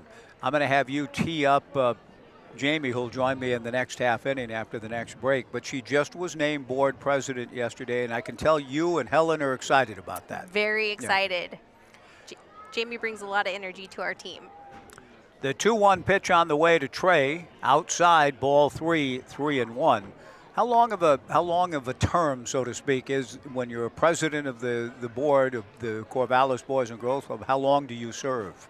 I believe it's 2 years. Okay, nice. Congratulations to you, Jamie. We'll talk about it here in a moment. 3 balls and a strike, 2 down, nobody on, 1-0 Nanaimo, and the 3-1 pitch down and in for ball 4. In fact, since the inning continues, why don't you trade places? Slip the headset on, and Jamie Ely will jump in now. Just yesterday, named the board president, the president of the Corvallis Boys and Girls Club board. Congratulations, Jamie Ely, and that's an honor I can tell you're really excited about. Thank you. Yes, I'm really looking forward to my term. I've been serving since 2021, so I am really excited. Good for you. And I'm wondering what that kind of work, it's such important work you guys do, that entails. Archer Horn hits a high pop-up, and it's dropped by the third baseman, Tyler Clements, and everybody's safe. The inning appeared to be on its way to being over, and Archer Horn is aboard. It was Archer who committed an error that led to an unearned run for Nanaimo. Now he hits a ball that's dropped by Tyler Clements. And the Andujar Axiom, we have a player tonight in the lineup for the Nanaimo Night Owls from the Dominican Republic. Joaquin Andujar, hailing from the Dominican Republic. He said in baseball, you can sum up everything in baseball in one word. And when Joaquin was asked, what's that one word? He answered, you don't know nothing. And he ran it all together. And he's right. In baseball, you don't know nothing. And I thought for sure that's the end of the inning. Instead, the Knights with a chance to get an unearned run of their own. Josh Natai taking the first pitch high from Jack Schroeder. The 1-0 pitch misses again for ball 2, and the catcher Caleb Ciola out to talk to Schroeder as I visit with Jamie Ely. Jamie, Lauren mentioned you have a lot of energy, and you need to have it when you're working around kids. What drew you to the Boys and Girls Club, and what have you enjoyed about being involved with the club? The club has a lot going on with helping children through not just after-school programs, but also with healthcare, with working through housing in the Corvallis area. So many different facets that it's more than just a place for kids to go after school. So it really drew me in on many levels. Good for you. And you work for Ticor Title in town. You have been doing that, but I can tell you're fulfilling just a passion to be involved with kids in such vital times in their lives. Natai takes ball 3, 3-0. And now the 3-0 pitch hits Josh Natai. It would have been ball 4 either way. And down to third base goes Trey Swigert. Archer Horn to second. Josh Natai to first. Maverick Russell the batter. And here comes pitching coach Gorman Heimuller, being celebrated all year long in Nanaimo for his 50 years in professional baseball. And that gives us a chance to complete our conversation. Mike Parker, honored to be joined by Lauren Mendoza and Jamie Ely. Jamie, what are some of your thoughts about the things that Lauren touched on, the trivia night, the speed friending thing you did recently, and the big night coming here on June 30th? Any way that we can connect the community to what is going on at the Boys and Girls Club is a meaningful moment. And I will mention, while I have the mic, that also on October 24th, we will be doing an auction, an evening for people to come out, get dressed up, and be able to see what we're doing with the club. Excellent. At a night to remember. Okay, I like the sound of it. Maverick Russell takes down and in, ball 1. I'll have you work maybe a little bit on. Don't get me wrong. Walter Lord wrote a book called A Night to Remember, and it was about the sinking of the Titanic. Oh, okay. So you might, I'm just going to say, consider something else. The 1-0 pitch, the 1-0 pitch to Maverick Russell, taken for a strike, and the count 1-1. I'm sure you'll have more success on your night than those poor souls did back in 1912. Bases loaded, 2 down, 1-0 Nanaimo. Schroeder to the plate and delivers a strike to Maverick, 1-2 the count. that's a work in progress, right? You've got Trace White. Now, a night to remember is a phrase that can be applied in other places, so it's fine. I'm sorry to bring that up. Trace Weigert at third, Archer Horn at second, Josh Natai at first. The 1-2 pitch is grounded slowly to Francis Sabero. He shovels to the shortstop, Cole Young covering at second for the force, and the inning is over, and the Knights leave 3 and still trail it as we go to the 5th.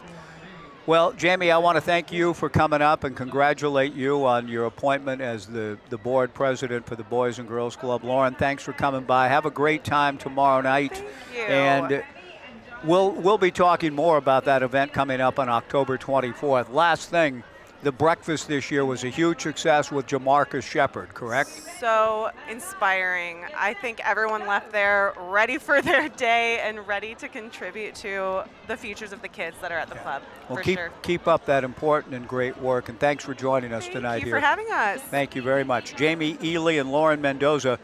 Mark it down, June 30th, a big night here. The Boys and Girls Clubs of Corvallis, Albany, and Greater Santiam. It'll be a big night to get connected as a community with the great work done at all of the Boys and Girls Clubs in our area. We'll take a 60-second break here. Break for 60, come back with the Knights trailing 1-0 through 4 on the Knights live stream and Joe Radio.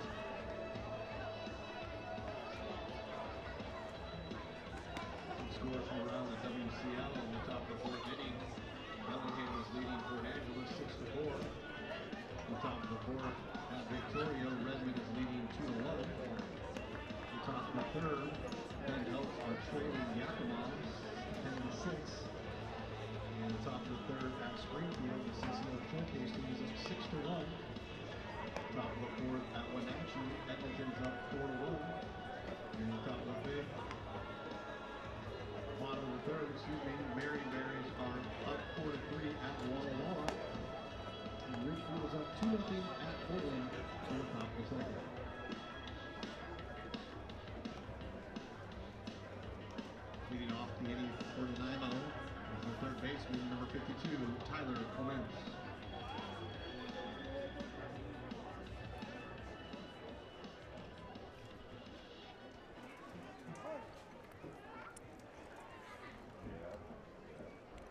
One nothing Nanaimo, top of the 5th inning. Knights right-hander Camden Hartzell delivers low and inside, ball 1 to Tyler Clements, who singled to right field in the second. The 1-0 pitch, fastball a little low and away.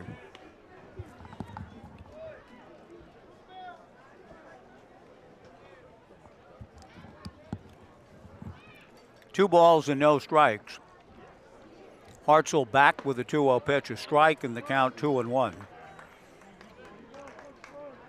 Tyler Clements, Caleb Ciola, and Carter Cathers, the scheduled hitters for Nanaimo in the 5th. Camden's second inning of work delivers, and so does Clements. He whacks the 2-1 pitch into left field, base hit. Ethan Porter gathers it off the field turf. Clements is 2 for 2. Caleb Ciola, an RBI ground out for the game's lone run. An unearned run in the second comes to the plate now. Leadoff single. And Nanaimo, which won last night's ball game in 11 innings, the lead here in the middle part of the game tonight, and gets a leadoff man on, which often portends good things. First pitch breaking ball from Camden Hartzell. In there for a strike. No balls and 1 strike. Camden 6'2", 205-pounder out of Roseburg High and Umpqua Community College. Camden ready, the strike 1 pitch. Fastball backs Ciola off the plate. 1-1 the count. Clements held on at first by Maverick Russell. The lights are on, not providing much effect yet. That bright sun is still affecting the action for those particularly out in the left side of the diamond. Archer Horn at short, Ethan Porter in left. Trey Swigert now engulfed in shadow from the overhang of the McGrath family press box. A throw to first base, Tyler Clements back. Top of the fifth, 1-0 Nanaimo. Another throw to first, and again, back to the bag steps Tyler Clements. Cam Revolt coaching at first. Cody Andrzejczyk, the head coach, coaching at third and calling the offense. Hartzell delivers just outside. Ball 2, 2-1.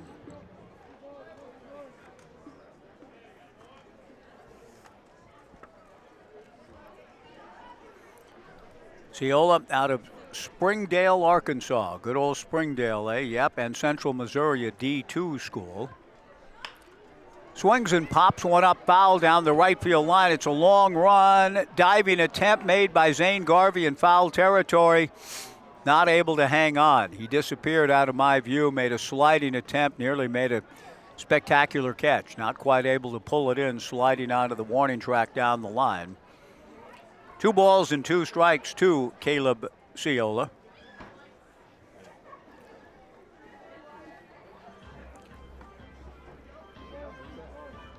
The leadoff hitter, Carter Cathers, on deck.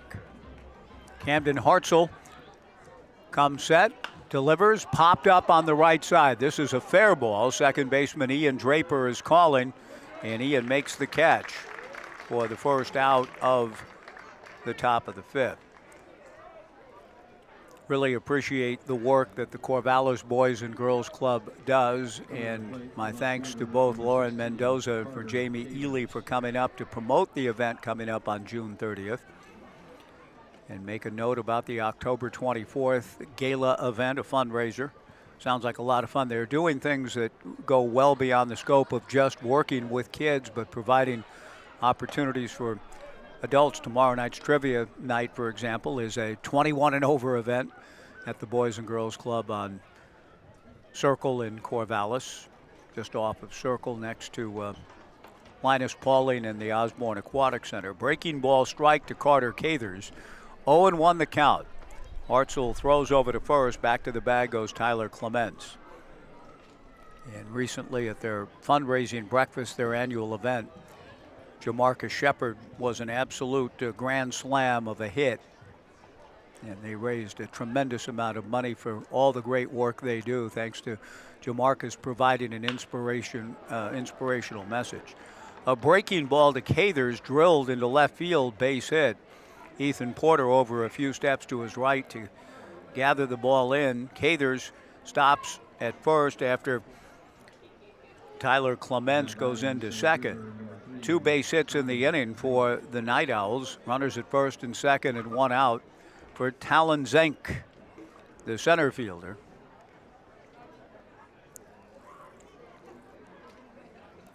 And Nanaimo putting some pressure on the Knights again. With runners at first and second, Talon out of Mount Lake Terrace High School, Everett Community College, takes a strike, 0-1 the count. Out of Briar, Washington, a suburb of Seattle, Linwood to the north in Snohomish County. And a great base runner. Talon stole 77 bases in his career, setting a new record at Everett.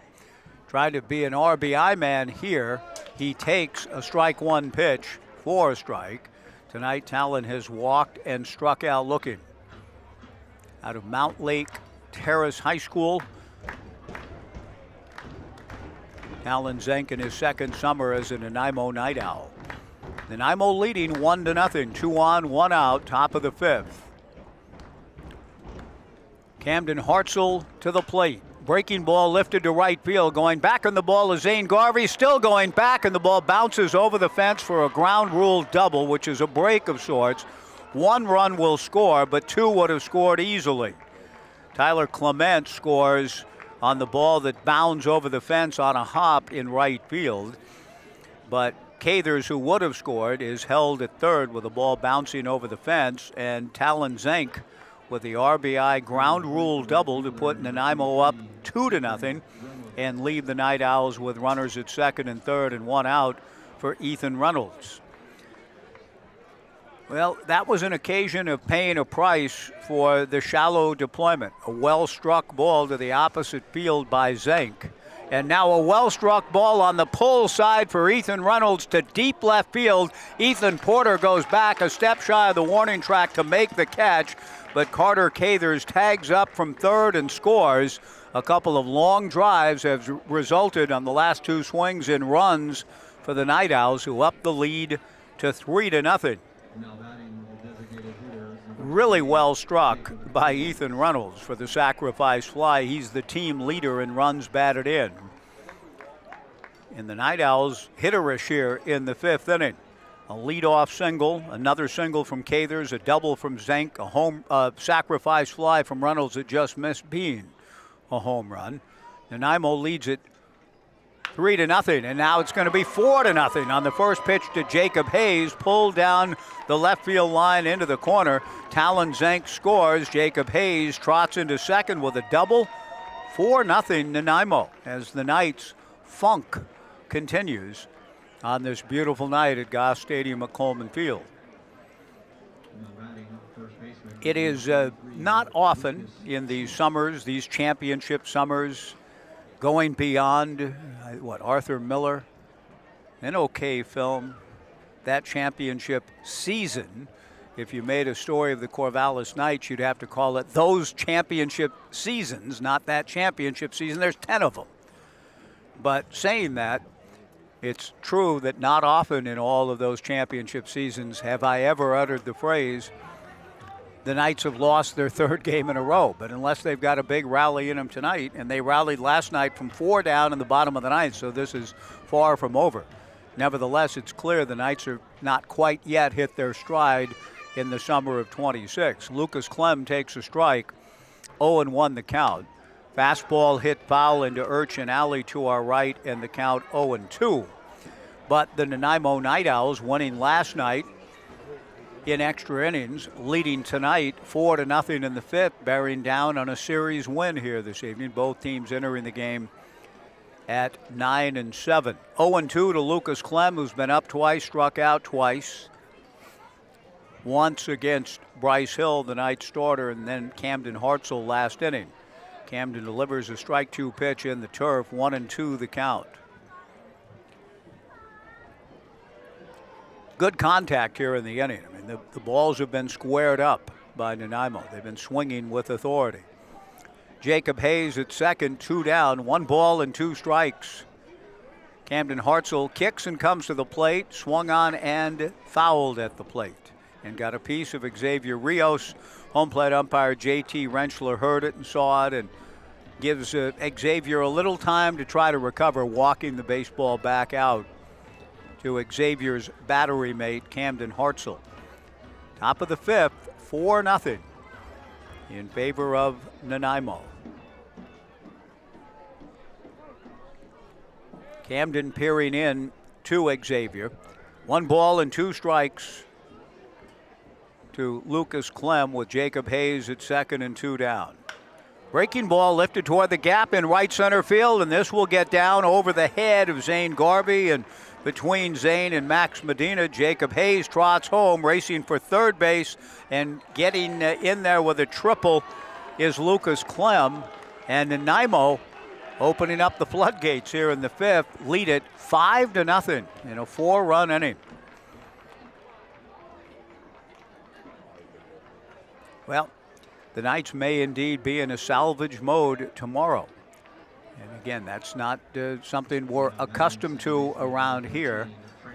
Both the standard set by Oregon State baseball in this ballpark and by what the Corvallis Knights have done on this, their home field, since moving here in 07. Losing streaks have been few and far between, but the Knights are staring into a 3-game streak if they don't rally tonight. Really good swing by Lucas Clem. Now the batter is Francis Sabero. The first pitch missing to Francis from Camden Hartzell. The 1-0 pitch in there for a strike. 1-1 the count. 4 runs in the inning and well-struck baseballs. The pitch is in the turf. It gets away from Xavier Rios. Good hustle by the Knights catcher, getting to the ball and preventing Lucas Clem from coming down the line from third. 5 hits in the inning, and a long sacrifice fly. 2 doubles and a triple among the hits, and that's a rarity in itself. Really good approach by the Nanaimo Night Owls. The pitch on the way to Francis Sabero, hit foul off to the left and out of play. 2 balls, 2 strikes, and 2 outs. Hartzell delivers, breaking ball, down and in. Ball 3, 3-2.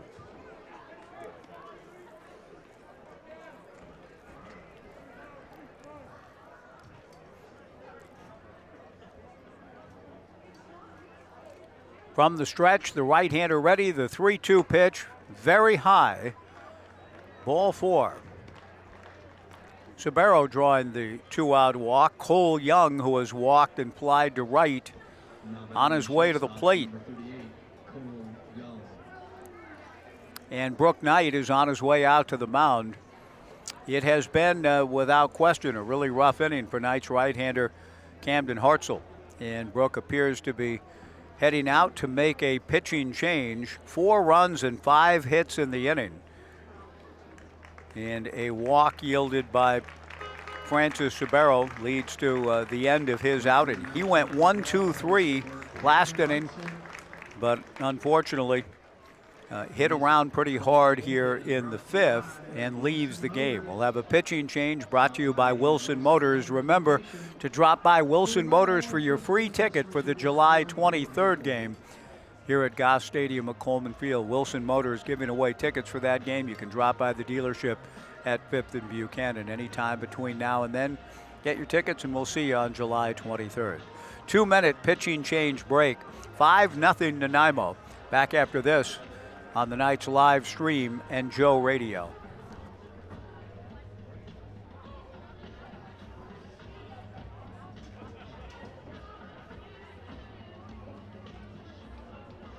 The new Knights pitcher is number 21 out of Lynn Mountain Community College, Mark Carpenter.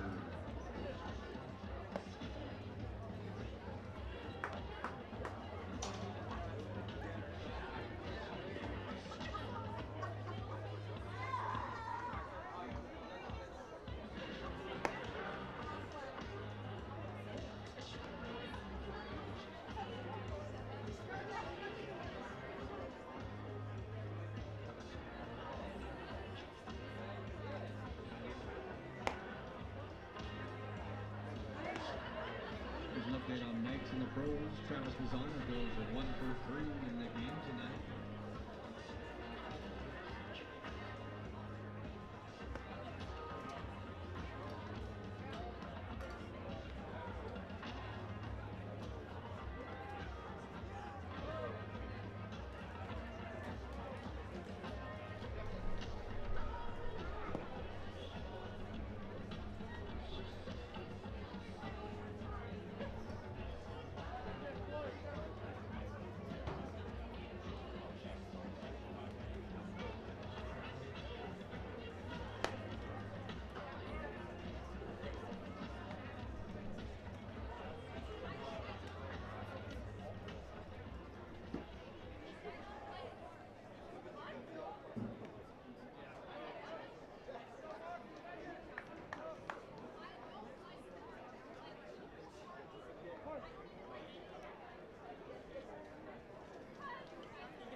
Right-hander Mark Carpenter making his 6th appearance for the Knights this summer, a record of 1-2, an ERA of 2.61, 10 1/3 innings, 8 hits, 7 strikeouts to go with 6 walks. Cole Young fouling the first pitch over the Omaha room. 5-0 Nanaimo, top of the 5th inning, runners at first and third and 2 down. Carpenter looking for that elusive 3rd out here in the inning. Nanaimo 4 runs and 5 hits in the inning to open up a 5-0 lead. Runners at the corners, 2 down. 0-2 the count. Carpenter bounces a breaking ball. Good block by Xavier Rios. 1 ball and 2 strikes to Cole Young, who has walked and flied to right.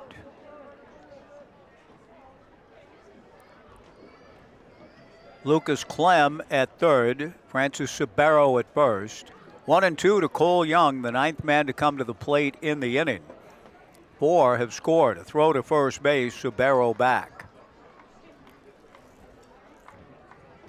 Last night, the Knights scored 4 in the bottom of the ninth inning to tie. So they have a comeback in them. They clearly do, but they're down 5-0 here in the fifth tonight. The 1-2 pitch missing inside, ball 2. 2-2 to right-hand hitting Cole Young. Mark Carpenter into the ball game, and after a solid start, 1 unearned run in 3 innings for Bryce Hill. Some tough times for Camden Hartzell here in the fifth. 5-0 Nanaimo. The 2-2 pitch off speed, swung on and missed. Strike 3 to retire the side. However, a big inning for Nanaimo. 4 runs, 5 hits, no errors, and 2 left. We go to the bottom of the fifth inning. Nanaimo 5, the Knights nothing. Back in 90 on the Knights live stream and Joe Radio. Fans, it's time to get on your feet and make some noise. It's time for the Qdoba burrito toss. Knights interns are ready to chuck a burrito your way. Get on your feet and making noise. So let's hear it.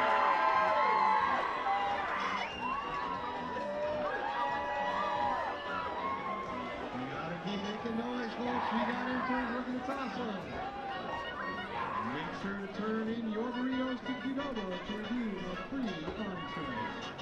That's right, you have a free entree from Qdoba when you turn in your burrito. Be sure to join us for our next home game tomorrow, June 18th. There will be t-shirt giveaway night presented by Corvallis Custom. The first 250 fans get a free shirt. Get your tickets now at corvallisnights.com.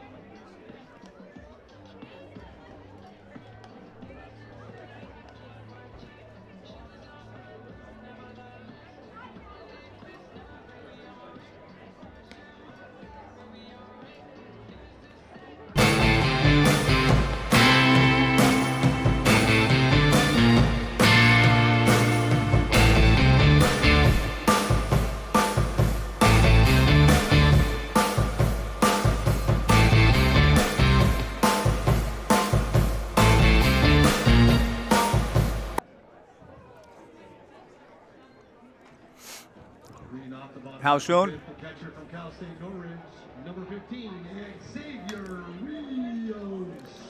5-0 Nanaimo to the bottom of the fifth inning. Xavier Rios, Ian Draper, and Max Medina against right-hander Jack Schroeder. A shutout, 2-hitter through 4 for Jack. Xavier Rios grounded into a double play in his first at-bat. He tries to bunt for a hit and leaves it foul. No balls and 1 strike. Completing the thought on me and DiMaggio, Christopher Lehman helped in his pursuit of his idol, and he finally caught up and shook hands with Joe and met Joe, and Joe granted a modest kind of interview there on the field at Portland Civic Stadium, July 19th, 1979. The strike 1 pitch a little low to Xavier, 1-1 the count. The why and the wherefore of Joe's presence. The greatest old-timers game in the history of old-timers game, and it happened in Portland, Oregon. I think maybe a strike was called. I'm not sure if it's Xavier Rios out of the box for a moment. The 1-1 breaking ball tap foul, 1-2 the count to Xavier. A young, aggressive owner, and it sounds as though the Soroxum Club had a sky's the limit attitude in bringing the likes of the Mick and Jimmy Pearsall and Bob Euchre and Johnny Busick and others to their grand opening 3 years earlier. Whether Dave Hirsch, the owner of the Portland Beavers, was inspired by that, breaking ball outside to Xavier, 2 balls and 2 strikes. But in July of '79, Dave Hirsch, who was then, I think, 25 years old, the owner of the Portland Beavers, invited and paid for all of the following notables to come. The 2-2 pitch to the backstop, ball 3. 3-2 to Xavier Rios, 5-0 Nanaimo. Joe DiMaggio was there. Hank Aaron was there. Ernie Banks was there. Willie Mays was there. I think the Mick was there too. All at the invitation and being paid by Dave Hirsch to show up for this old-timers game at Portland Civic Stadium. The 3-2 pitch swung on and missed, strike 3, 1 away. Over 20,000 people showed up at Civic for that event. I have a couple of friends who were in attendance at that game. And they just said it was unbelievable. All these stars, one after the other, coming out, introduced in uniform. Some, Joe wasn't. But Christopher Lamenhaupt caught up with his hero at an old-timers game in Portland, Oregon, and wrote about it in a book called Me and DiMaggio. So Dominic, who loves Joe and the Yankees, Mr. Morosco, you might want to check it out and enjoy the quest to meet one's childhood idol. And he finally did up the road in Portland. Ian Draper taking the first pitch high, ball 1, 1-0. Back to the plate comes Jack Schroeder, who has been magnificent tonight. He misses high, ball 2. He has a 5-0 lead in the bottom of the 5th inning against, by Knight standards, a team in a pretty serious funk. The 2-0 pitch just outside, ball 3, 3-0. And by no means, with Brooke Knight having experienced just about everything there is to experience as a head coach in the game here and in Australia, he's not at all gripping or pressing the 3-0 pitch, a strike, and the count 3-1. But by Max Medina's own words in our pregame show, he said right after the game, Skip was pretty intent in a post-game meeting following the loss last night, which followed the loss from the night before, about the things the Knights need to do better, and it's a pretty long list. A ground ball to short. Cole Young up with it and fires over to first. 2 down in the bottom of the 5th. Ian Draper grounding out. And that'll bring to the plate Max Medina.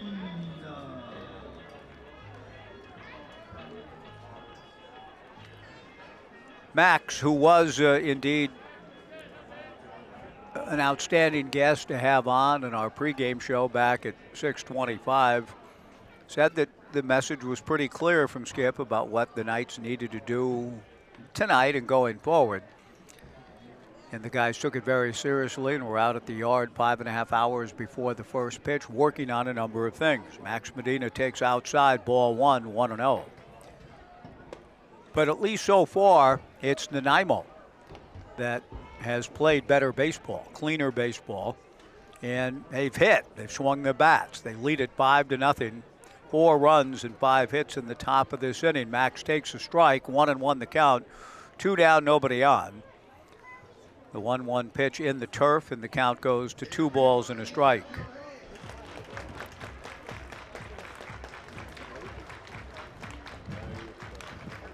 Breeze is picking up a little bit. Beautiful evening, but is starting to cool. The pitch on the way to Max misses high and inside. 3 balls and a strike. Max Medina went to Patterson High School his first 3 years, finished up at Modesto's Central Catholic. 2 outs, nobody on. Schroeder to the plate, and Max fouls it at the plate. 3 balls and 2 strikes the count.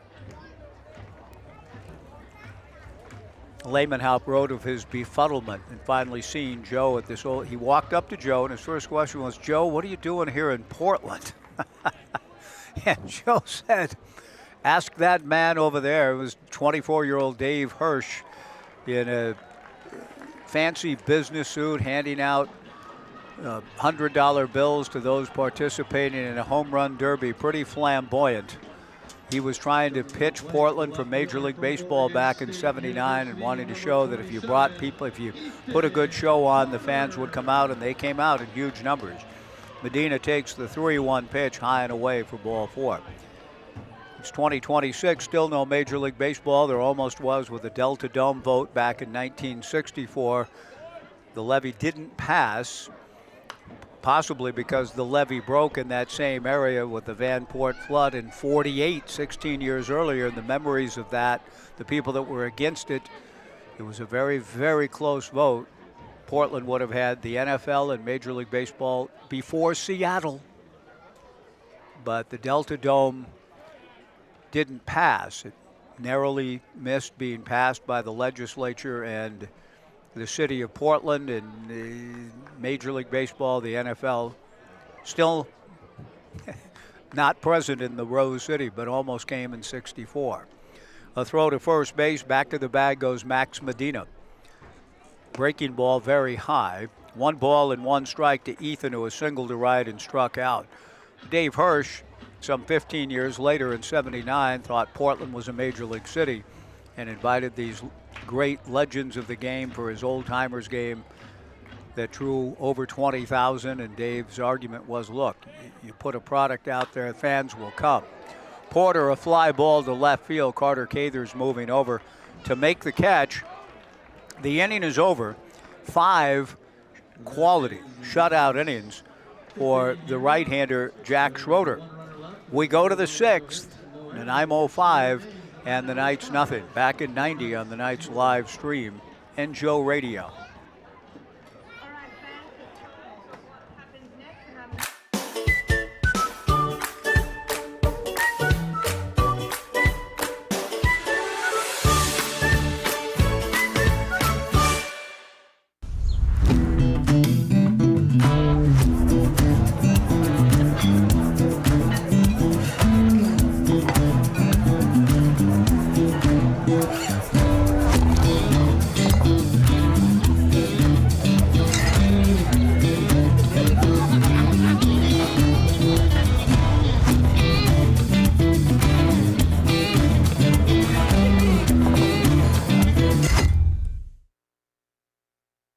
Welcome. We're looking to switch and heard about OCCU. In 20 words, what makes OCCU different? OCCU has free interest-earning checking, high-yield savings, and a community focus. That's only 11. We're the credit union with duck and beaver cards. Sounds like OCCU has a lot to offer. OCCU has been around for 70 years. We've learned a thing or two. Switch to OCCU. Apply online at myoccu.org or at your local branch.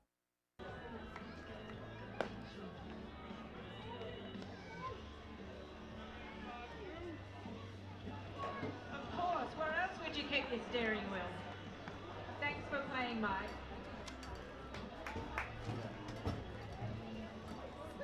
Top of the 6th inning, 5-0 Nanaimo. Knights right-hander Mark Carpenter with a clean slate now to work with. Faces Tyler Clements. Tyler will be followed by Caleb Ciola and then Carter Cathers. The first pitch missing down and away to Tyler. Tyler led off last inning with a base hit to left, and it was indeed a sign of things to come. The 1-0 pitch, a strike. The count 1-1 to Tyler. 4 runs and 5 hits later, it was a 5-0 Nanaimo lead, which they enjoy here in the 6th, trying to win the series. The 1-1 breaking ball just misses. 2 balls and 1 strike the count.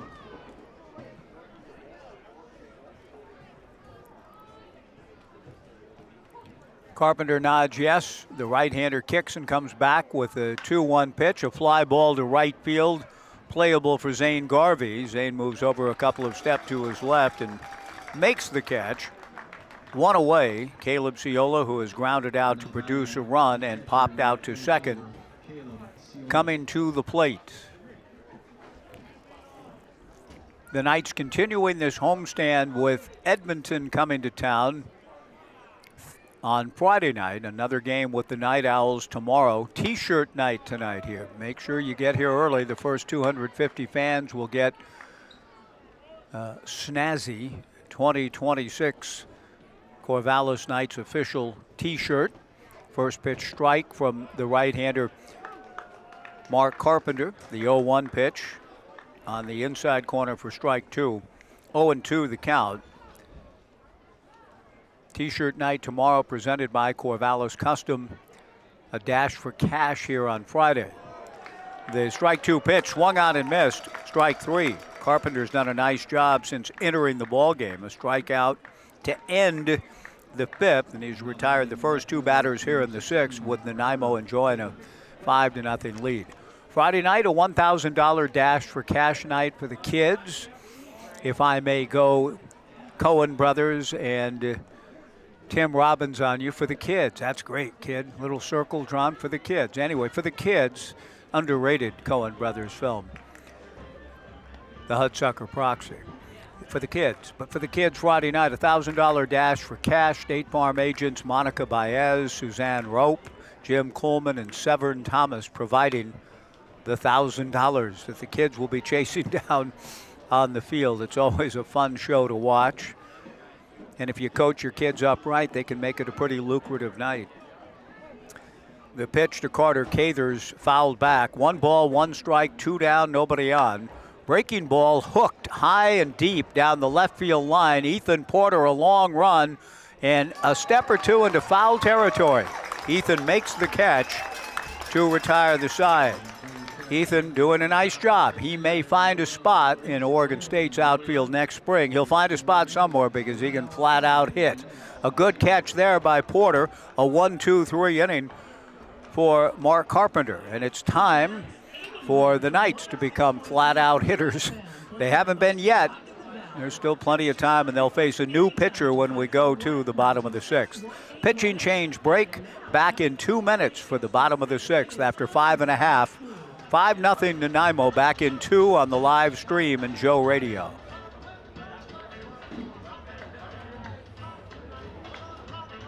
Where good vibes meet good times. Retro keys, vintage vibes, unlock your next adventure. Poop's got the hookup too, belly rubs included. Space to kick back, laugh out loud, and just be. Hit the pop shop for quick snacks and take in the moment. Or just chill with your pup and soak up the good life. Stay original at Hotel Corvallis. Welcome. We're looking to switch and heard about OCCU. In 20 words, what makes OCCU different? OCCU has free interest-earning checking, high-yield savings, and a community focus. That's only 11. We're the credit union with duck and beaver cards. Sounds like OCCU has a lot to offer. OCCU has been around for 70 years. We've learned a thing or two. Switch to OCCU. Apply online at myoccu.org or at your local branch.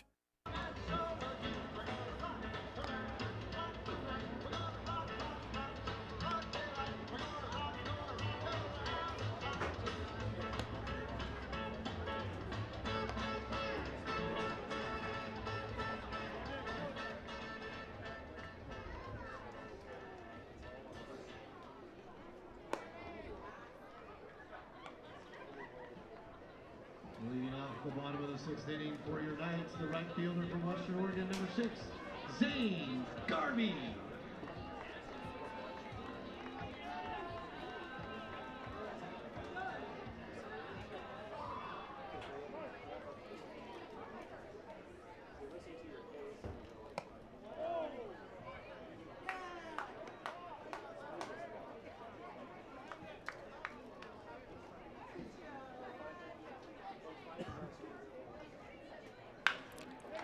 Zane Garvey swings at Joshua Rigo's 1-0 pitch and lines it into right field.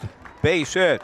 Ethan Reynolds gets the ball back in, and just as I was mentioning, time for the Knights to find some life offensively. And on cue, a solid single to right for Zane Garvey to open the Knights' 6th inning with Nanaimo cruising along with a 5-0 lead. Trey Swigert, the batter, has grounded to first and walked. The left-hander Rigo to the plate and misses in the turf. Ball 1, 1-0. Rigo pitched in the extra inning ball game last night out of Hawaii Pacific University.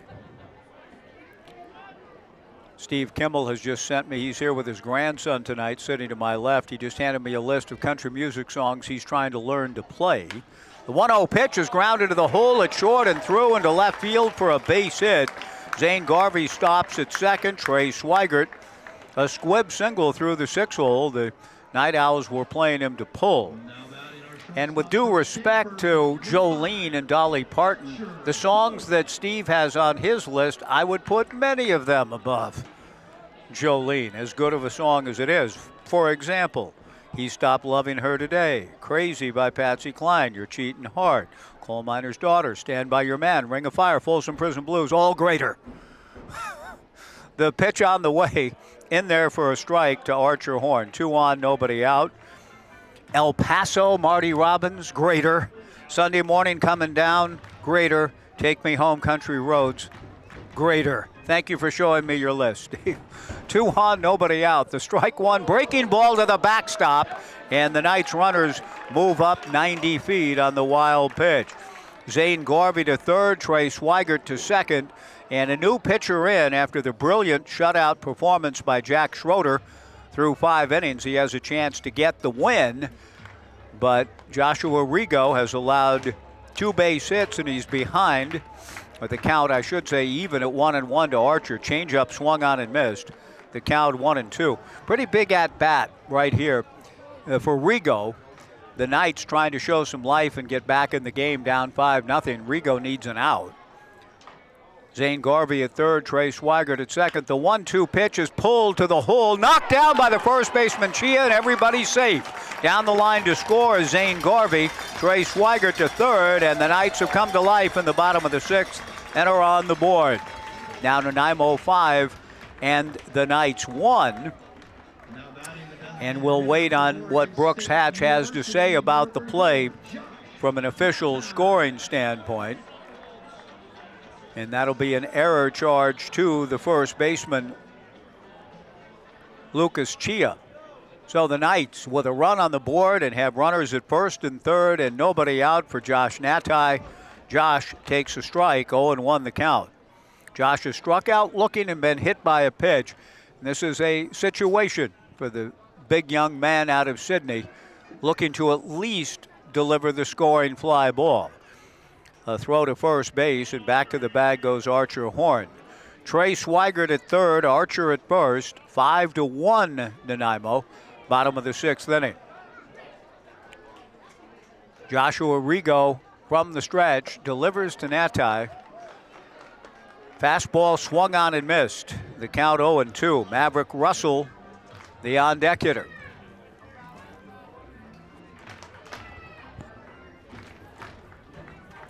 Josh trying to help keep some momentum rolling for the Knights. The strike 2 pitch he takes high and away.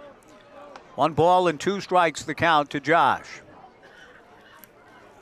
Zane Garvey opened the inning with a base hit to right. Trey Swigert with a base hit. Archer Horn, a bounding ball that led to an error and a run. Natai takes the 1-2 pitch in the turf for ball 2, 2-2. So Natai has gone from 0-2 to 2-2, looking for a pitch he can drive to get the Knights further down the trail, looking for the comeback. He swings and gets a piece of it, fouling it back. The count remains 2 balls and 2 strikes to Josh. T-shirt night tomorrow night, the Dash for Cash on Friday night, and a drone light show, spectacular 7:15 start Saturday night. 2-2 the count. Rigo to the plate. Breaking ball down and in. A late break for Archer Horn, and he goes into second on the wild pitch. And the count has gone from 0-2 to 3-2 to Josh Natai. First base open. Maverick Russell, the on-deck hitter. And a tremendous opportunity for the Knights to get back in this ball game. They're down 5-1. Second and third, 1 out. Natai swings, and it's a fly ball to center. He gets his job done. Talon Zanko's back to make the catch. Swigert tags and scores, and into third base on the sacrifice fly goes Archer Horn. Still only 1 out in the inning. Nicely done by Josh Natai. The sacrifice fly draws the Knights to within 5-2. And now coming to the plate will be Maverick Russell. And again, a situation provided here where the Knights could score a run with an out. 5-2 Nanaimo. Rigo works out of the windup, comes to Maverick. First pitch strike, 0-1 the count. Really good at bat for Josh Natai. He was down in the count 0-2. Worked it to 3-2 and then got his job done with the sac fly to right center. Maverick Russell, a fly ball to left. This will be deep enough to score a run. Cather's the catch, tagging his horn on his way to the plate, and he scores. And the Knights have fought back here in the bottom of the 6th inning. It's now Nanaimo 5 and the Knights 3. 2 down, but back-to-back sacrifice flies. Good situational hitting by the Knights batters. Josh Natai, the sac fly to center. Maverick Russell to left.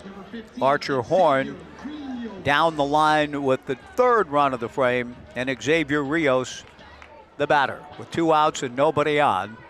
And a new ball game. 5-3. Nanaimo still in front, but the Knights very much back in it. The pitch on the way to Xavier, high and inside, ball 1. Rios is grounded into a double play, struck out. Joshua Rigo, the lefty, to the plate, swung on and fouled at the plate.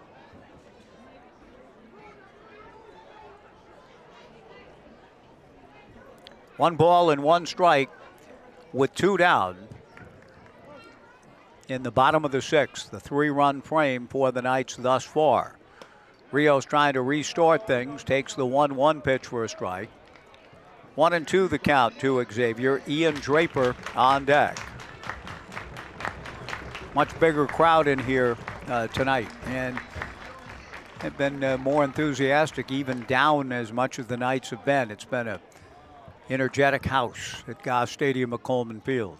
Hope you're part of it tomorrow night for T-shirt night, Dash for Cash Friday, the light show spectacular Saturday. Pitch missing to Xavier. 2 balls and 2 strikes. Rigo back to the plate, and the breaking ball misses down and in. Ball 3. 3-2. 5-3 Nanaimo. Bottom of the 6th inning. The 3-2 pitch hits sharply right at the second baseman, Francis Subero. Plays the second hop off the field turf and throws Xavier out. But the Knights get 3, 1 of them unearned. And at the end of 6, it's Nanaimo 5 and the Knights 3 back in 90 on the Knights live stream and Joe Radio.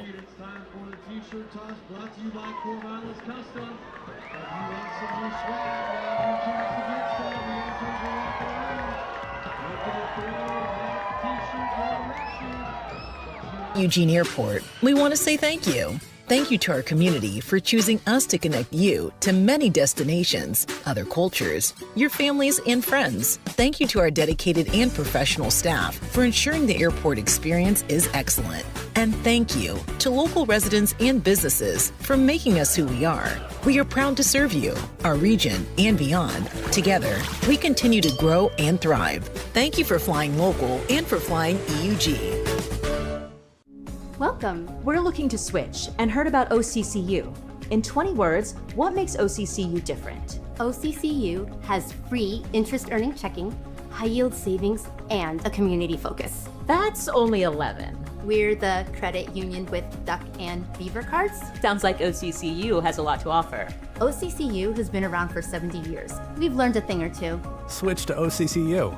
Apply online at myoccu.org or at your local branch.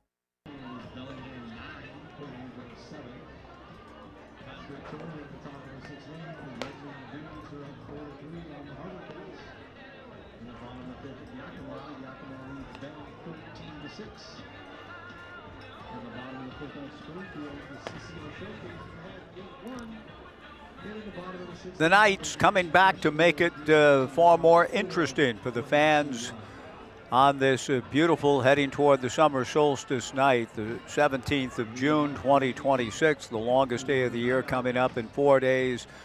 These are the best times, no doubt, of our year, right about now. And the Knights just kind of swinging into their summer and season.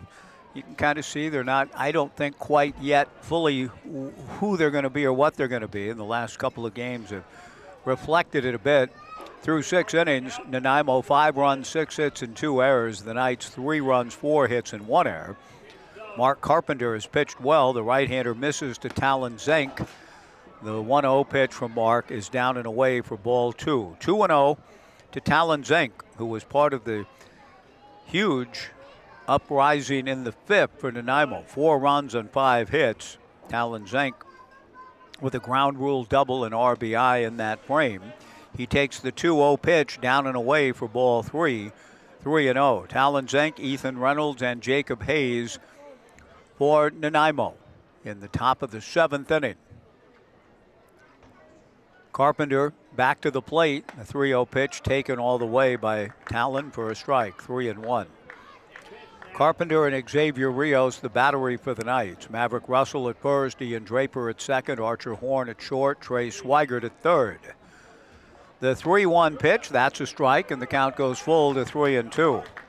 In the outfield, Ethan Porter in left, Max Medina in center, Zane Garvey in right. Conditions are perfect now, no sun of any sort for any of the players on the field to cope with. The 3-2 pitch swung on and tapped foul back of the plate. The count remains 3 balls and 2 strikes.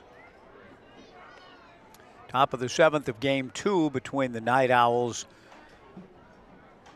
and Corvallis Knights. The finale tomorrow, 6:35. We'll have another pregame show guest and look forward to T-shirt night here. A lot of fans will be wearing the new T-shirts for 2026. 3-2 breaking ball taken.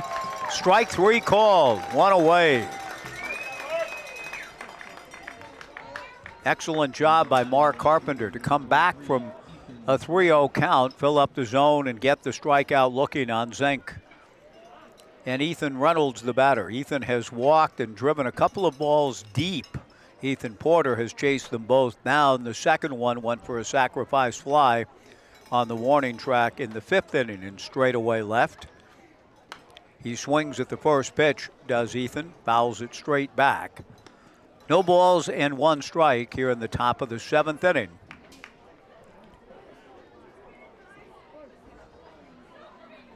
5-3, Nanaimo in front.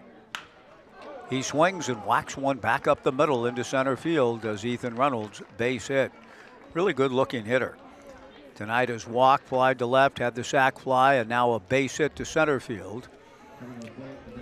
And with 1 away, Jacob Hayes, the batter. Reynolds becoming the first Night Owl to get on base against Carpenter. Bryce Hill, 3 effective innings, charged with an unearned run. Camden Hartzell had the rough patch in the 5th inning when the Nanaimo Night Owls scored 4. Breaking ball misses inside, the count 1-0. Reynolds, the runner at first, has stolen 3 times. He's been caught twice. Held on by Maverick Russell. The 1-0 pitch, just outside. Ball 2, 2-0 to Jacob Hayes. Jacob with an RBI double in that 4-run 5th.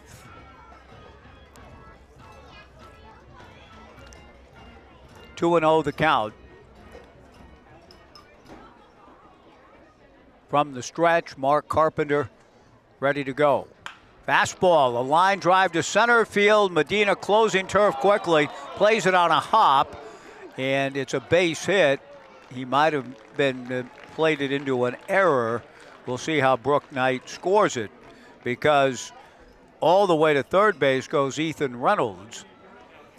It'll go as, I think, just a base hit for Jacob Hayes. Well, an error will be charged on Medina because Reynolds had stopped at second, but when Medina failed to field the one-hopper cleanly and the ball popped up and a little bit away from him, Reynolds took flight to third. The Knights' second error. First and third, 1 out for Lucas Clem.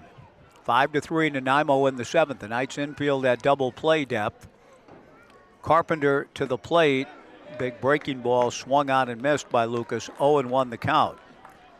Lucas struck out in the 2nd, struck out in the 4th, tripled home a run in the 5th. We're in the 7th, 5-3 Nanaimo. Runners at first and third and 1 out. Carpenter ready, and Mark comes back with the 0-1 breaking ball. That's in there for strike 2.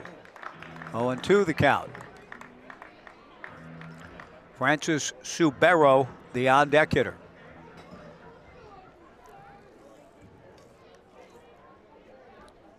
First and third, 1 out. Mark Carpenter trying to keep the deficit at just 2. Delivers a 2-hopper towards Ian Draper. His only play is to first to Maverick Russell. On the play, Ethan Reynolds down the line to score. An important run for the Night Owls, who run the lead back up to 6-3 with the RBI ground out for Lucas Clem. Francis Sabero, the batter. The only consolation here is the possibility of an unearned run for Mark Carpenter if he can get out of this without further damage. 2 outs, runner at second base represented by Jacob Hayes. Sabero swings at a changeup from Mark Carpenter and doesn't get it. 0-1 the count. Jacob Hayes, a big presence as he gets his lead out at second. Pride of Anacortes, 6'5", 240-pounder. The strike one pitch in the turf. The count 1-1 to Francis Sabero. Trying to recall the full conversation with Jacobs folks, but I believe they're heavily involved in the analytics world in baseball. Maybe their own company, right? I mean, I'll have that all squared away by tomorrow, I hope. Fastball high and away, ball 2, 2-1.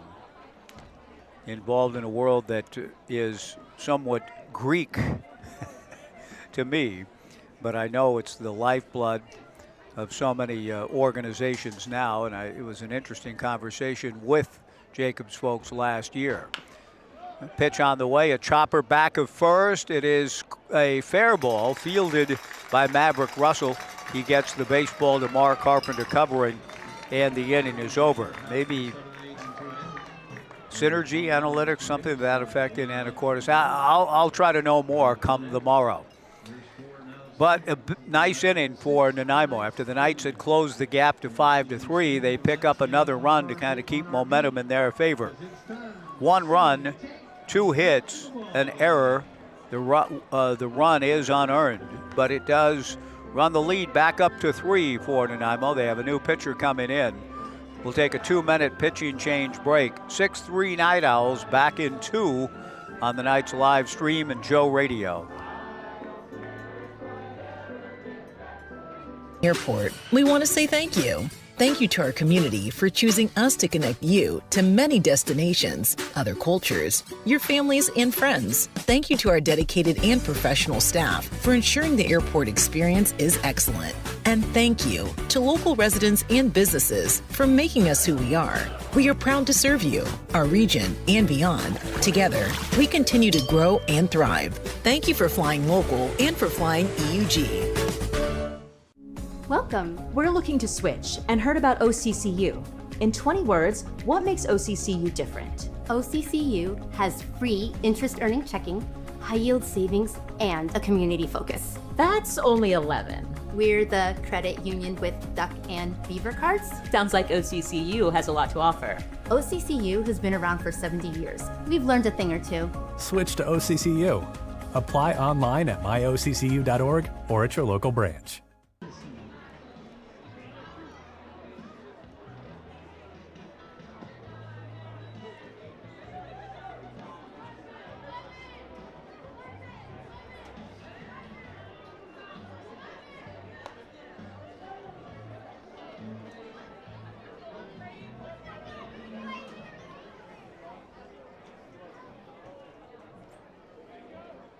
Leading off the bottom half of the 7th inning, the second baseman from the University of Washington, number 11, Ian Draper.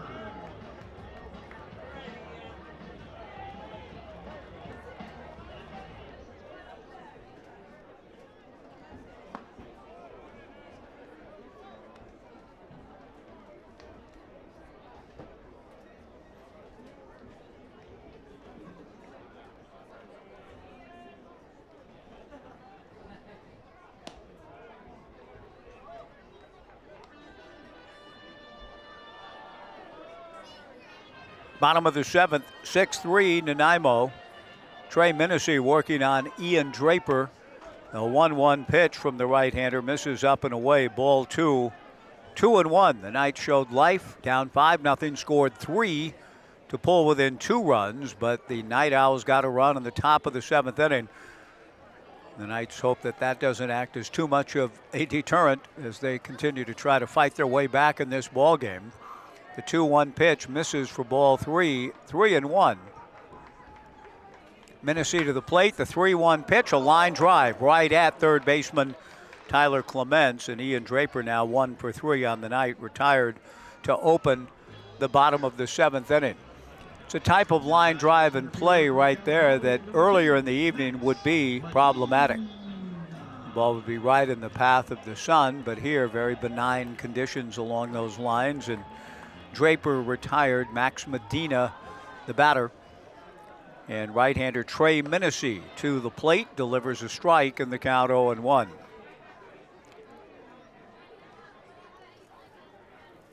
Menacee out of La Sierra, or goes to school at La Sierra. Pitch on the way, in there for strike 2, 0-2 the count. Riverside City College, the program of, at one time, the great Dennis Rogers, sending Tommy Hansen to the Corvallis Knights. A strike 2 pitch, breaking ball to the Aloha Knights more appropriately. Max Medina hit by an 0-2 pitch from Trey Menacee. And Ethan Porter will come to the plate. The Knights getting to Joshua Rigo for 3 runs last inning after a brilliant 5 innings for the starter Jack Schroeder. Trey Menacee with an out to open his outing, getting Ian Draper to line out. Max Medina hit by a pitch. Ethan Porter takes ball 1, 1-0. Trey from the stretch, back to the plate, fastball low, ball 2, 2-0.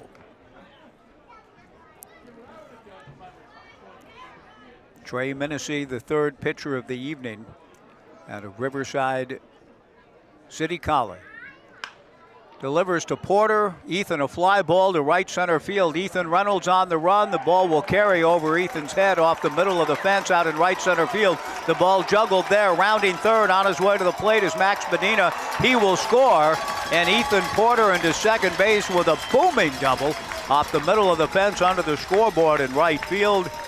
And the Knights climb back within 2 at 6-4. And I'm going to have to wait on if Brooks Hatch might charge an error there with the outfielders trying to retrieve the baseball. I'm not sure that Brooks was going to send Max Medina as the ball, the outfielders took a couple of stabs at it. No error charged, an RBI double all the way for Porter. Zane Garvey, the batter, takes a breaking ball strike from Trey Menacee. 0-1 the count. 6-4 Nanaimo. Bottom of the 7th inning. The game has certainly become a little bit more intriguing here in these middle innings. The Knights were down 5-0, and now a pitch hits Zane Garvey, the 2nd hit batsman of the inning. Just 1 out, runners at first and second. The tying runs on base, and Trey Swigert on his way to the plate. The veteran pitching coach Gorman Heimmuller has yet to make a visit to Trey. Really glad to hear from Jim Swanson, Dwayne Stern, and others that this entire season is being dedicated, and Gorman Heimmuller being honored throughout the year, recognized for his 50 years of work in the game. We haven't seen him make a visit to Trey yet, but yet could be the operative word. The pitch missing high and inside to Trey Swigert. 6-4 Nanaimo, bottom of the 7th inning. 2 on and 1 out. Menacee to the plate, breaking ball misses. Ball 2, 2-0.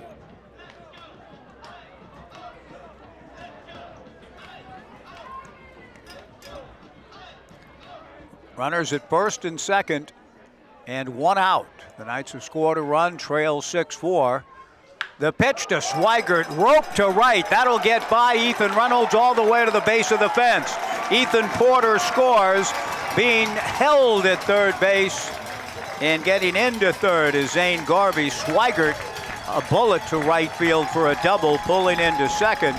It's now 6-5 Nanaimo, And the Knights have the tying run 90 feet away with the go-ahead run at second. Trey Minisee has not missed bats. This is just his second appearance. In his previous outing, 2 innings, 4 hits, 2 runs, both of which were unearned. But the Knights have come out and swung the bats. Even the out was a line drive out. A hit batter followed by Ethan Porter's RBI double. Zane Garvey hit. Trey Swigert with an RBI double. The Knights have scored twice. They pulled within a run at 6-5, and the aforementioned Gorman Heimmuller on his way out to the mound. Nanaimo does have a right-hander throwing in their bullpen.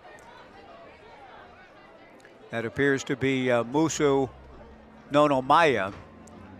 Heimmuller wants to make sure he still has a visit. He crossed the Moonlight Graham white line, and he wants to make sure that he still has a visit before going all the way out, because I'm not sure he wants to take Trey Minisee out quite yet. And if clearly he's not planning to, or he just would have come on out and made the change. But Heimmuller has crossed the Moonlight Graham line, so he might become even older than he is right now by having done so. And we'll see. The head coach, Cody Andrzejczyk, comes over to talk to the home plate umpire, J.T. Rentschler. And I think Andrzejczyk believes that Heimmuller has a visit, and apparently not. That had Heimmuller gone all the way out, he would have been required to take Minisee out, and he didn't want to do that. He just wanted to help the young man kind of get back in a better frame of mind. But as he was almost asking the question, now Brooke Knight comes out to talk to the 2 umpires. Yeah, look, he crossed the line, that constitutes a visit. I mean, I'm not sure what Brooke is trying to press on the duo of umpires now, J.T. Rentschler and Lance Kreck. Clearly no visit took place. Heimmuller, I think, was almost asking it as a throwaway question heading out to talk to Minisee, something to the effect of, hey, I've got a visit, right? And the umpires went Lee Corso on him and said, not so fast. And so he stopped, did Heimmuller, after crossing the foul line. And Brooke Knight, after Heimmuller turned and went back with Cody Andrzejczyk into the dugout, Brooke Knight bringing the umpires together and asking them to talk about, maybe, I'm not sure Brooke would want Minisee to come out the way the Knights are swinging against them, so I'm not sure what this is all about. I look forward to finding out from Brooke tomorrow before Game 3 of the series what this was all about. I haven't been marking visits or counting visits. It certainly struck me when I said we haven't seen a visit from Gorman Heimmuller yet. And I said yet was the operative word because I thought the inning was calling for one and thought that Gorman had one and would go out and visit. And what Brooke is talking about here, I don't know what he's trying to press on the duo of umpires, but Brooke isn't satisfied with the explanation. Trey Minisee, meanwhile, playing catch with Caleb Ciola. And Lance Kreck pulls out a notebook or something, and I don't know if is Brooke protesting? I'm not sure. There's a note being made by Lance Kreck. And now Cody Andrzejczyk, the head coach for Nanaimo, comes over to visit with home plate umpire J.T. Rentschler about the dynamics, the mechanics of all that's going on with the base umpire Lance Kreck writing some things down now. Looks as though he may be using a stylus and not in the old-fashioned way Brooke Knight uses a pen and pencil. And yeah, that's not it's some sort of a digital pen, whatever you call those. I've never used one. Pen and ink for yours truly forever. But there's some sort of notebook that Lance Kreck is writing in, while Cody Andrzejczyk continues to visit. I'm going to ask somebody in our live stream crew. I've never seen such a long delay over what appeared to be a very inconsequential kind of thing. A pitching coach wanted to talk to his pitcher. And this is taking forever for that. I mean, in my view, let him go talk to the pitcher. I don't. And so now Andrechuk comes over to talk to the home plate umpire, J.T. Rentschler, and I think Rentschler might continue the conversation with Kreck, and it just seems to me to be way too much for what the situation that we're dealing with called for. I don't get it at all. I'm going to ask our live stream people, Everett or Brian, could you ask Brooks Hatch what he thinks is going on, what the issue is, and have Brooks text me what he knows or thinks is going on here? Thank you. We're going to keep playing baseball now, which I think is a pretty good idea. That was too long. I mean, whatever that was, it's too long. Play ball. Let's go. Play the game.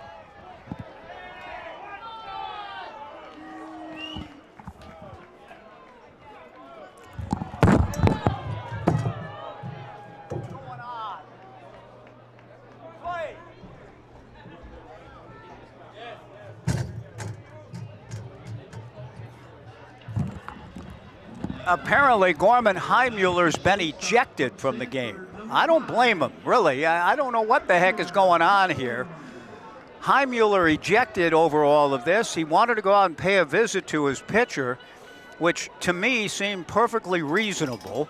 But I suppose by rule, technically, if you don't have a visit, then you got to make a change. He just wanted to talk to his pitcher, Trey Minesey, and what a debacle here. Now, the Knights, through all of this, have pulled within 6-5 and have the tying run 90 feet away, represented by Zane Garvey, and Trey Swigert, the go-ahead run at second. After all of that, the pitch to Archer Horn misses for ball one.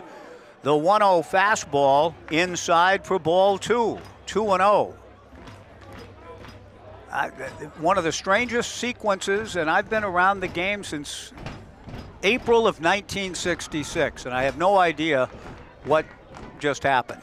The 2-0 pitch to Archer Horn, a strike, and the count 2-1, or what that was all about, but it just felt like too long of a delay for whatever the situation was, and Gorman Heimuller ends up getting ejected from the game over it. The 2-1 breaking ball ripped foul in front of the Nanaimo dugout on the first base side. 2 balls and 2 strikes to Archer Horn.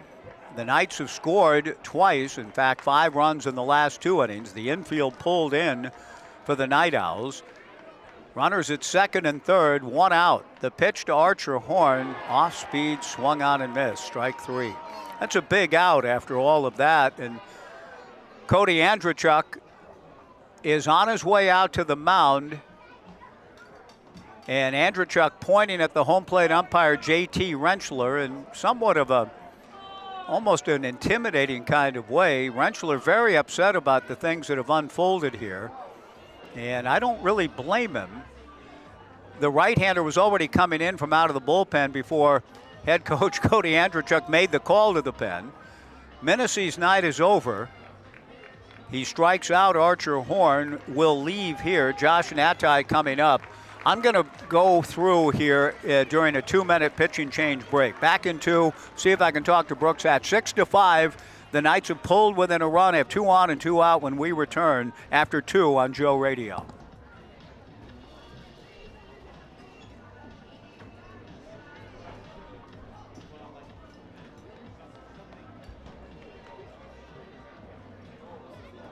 Brooks, any idea?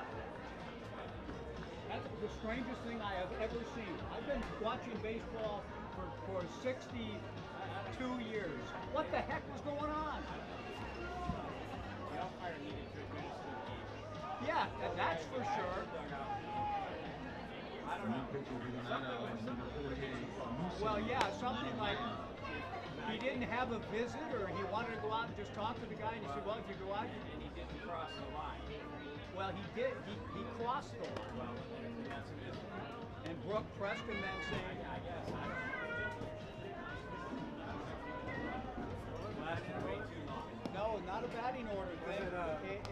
The mound visit that he didn't. He he didn't want to make a visit and have to take the guy out. He just wanted to go visit him. But once he crossed the line, that constituted a visit. The batter. Right. And then he rejected. Strange. I've never really seen that ever. He should have stopped him just before he came. I agree. Before he got Well, it was way too long. Well, didn't happen to the Beavers and the Musos not facing their the other team's pitching coach went out and went over the line and then he came back. I don't remember that. And Casey caught him and said, hey, that's a wild play.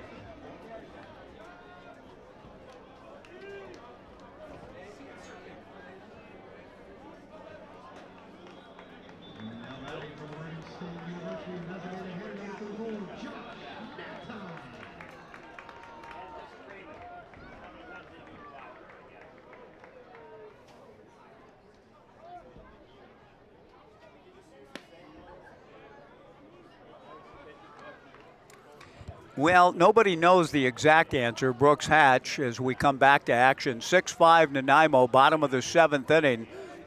Trey Menacee leaves. Musa Nonomaya goes to work now on Josh Natai. Misses with the first pitch to Josh. The 1-0 pitch away for ball 2, 2-0. Runners at second and third, 2 down. 6-5 Nanaimo. Musa from the stretch with a tying run 90 feet away. The go-ahead run at second. Breaking ball to Natai is high for ball 3. 3 balls and no strikes. One of the strangest sequences I've seen in 60-plus years, 61 years thereabout of watching baseball. The 3-0 pitch to Natai, a strike, and the count 3-1, just trying to figure out what the heck was going on. Brooks believes that it had to do with Heimmuller crossing the line, as I talked about, the Moonlight Graham line, constituting a visit, and then becoming agitated when that was determined a visit, and he had to,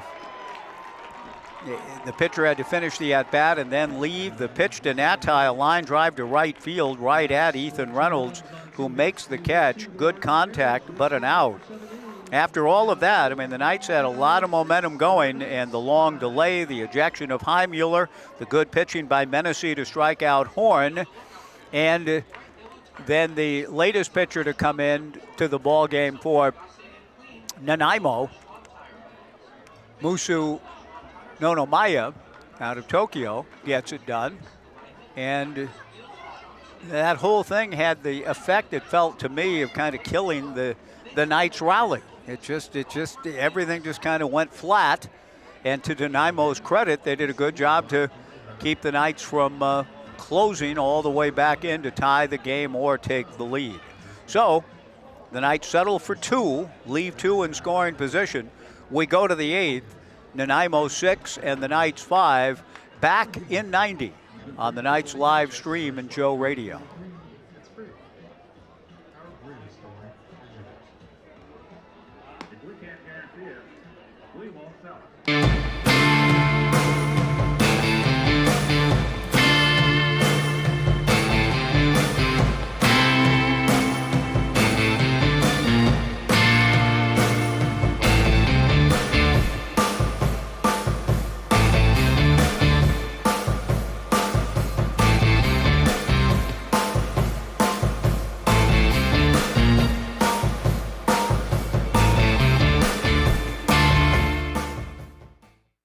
Rolling with the crew, where good vibes meet good times.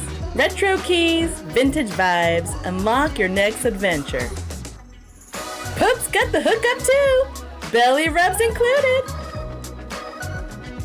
Space to kick back, laugh out loud, and just be. Hit the pop shop for quick snacks and take in the moment, or just chill with your pup and soak up the good life.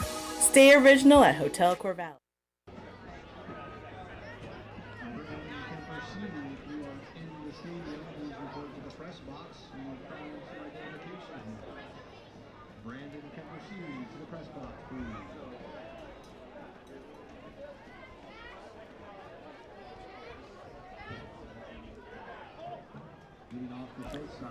Very interesting ball game it has become. 6-5 Nanaimo, top of the 8th inning. Jake Brand delivers a ground ball knocked down by Trey Swigert at third, stays with it and throws across to first for the out. Good play by Trey.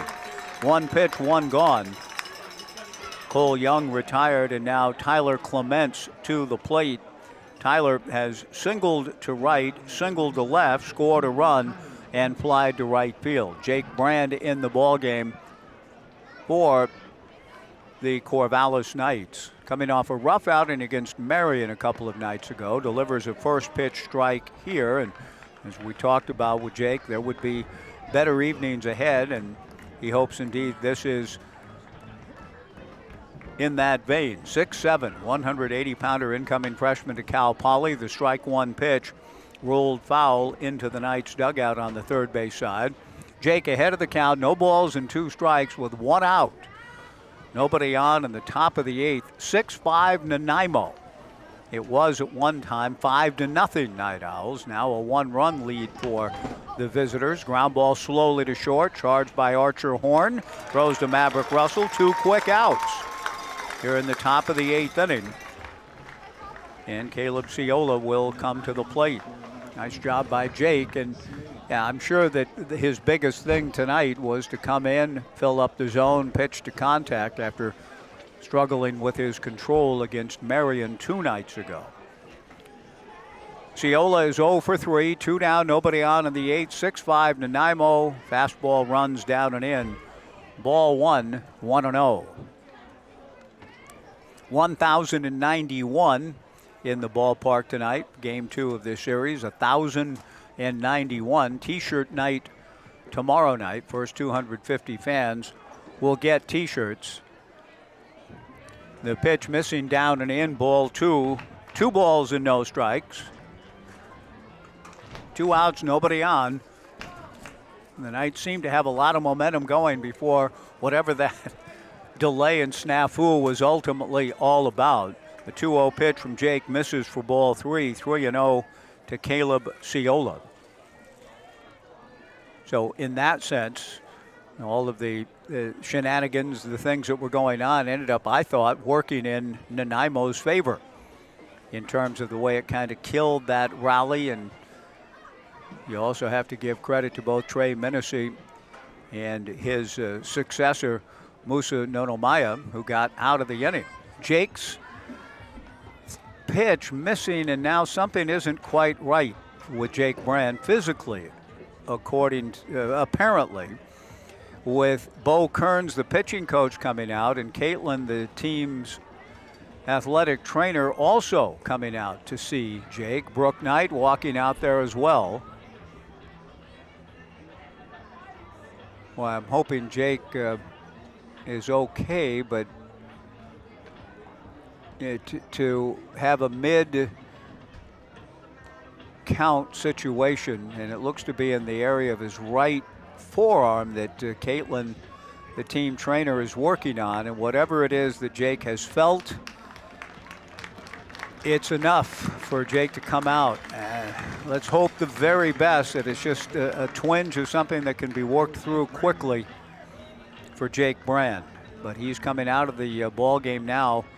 And the Knights will bring in a new pitcher who will have as long as he needs to get ready, since Jake is leaving due to an injury. 3 balls and no strikes. The Knights will be bringing in a left-hander from out of the bullpen. And it looks like it'll be Ari Silva who will check in. The left-hander on his way in and can take as long as he needs to get ready, with Jake Brand leaving after 2 quick outs. Fell behind to Caleb Ciola 3-0, and after the 2-0 pitch, something wasn't quite right with Jake physically. So the new pitcher coming in, it's Ari Silva in the top of the 8th. The Nanaimo 6, the Knights 5. We'll be back in 2 on the Knights live stream and Joe Radio.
to give another big shout out to our groups here this evening out at the Fitzpatrick Party Patio in the Nanaimo Veterinary Hospital.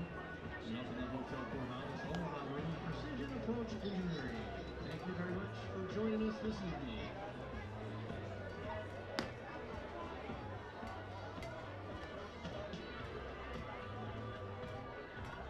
And our non-profit organization for tonight, the Corvallis Rotary Club.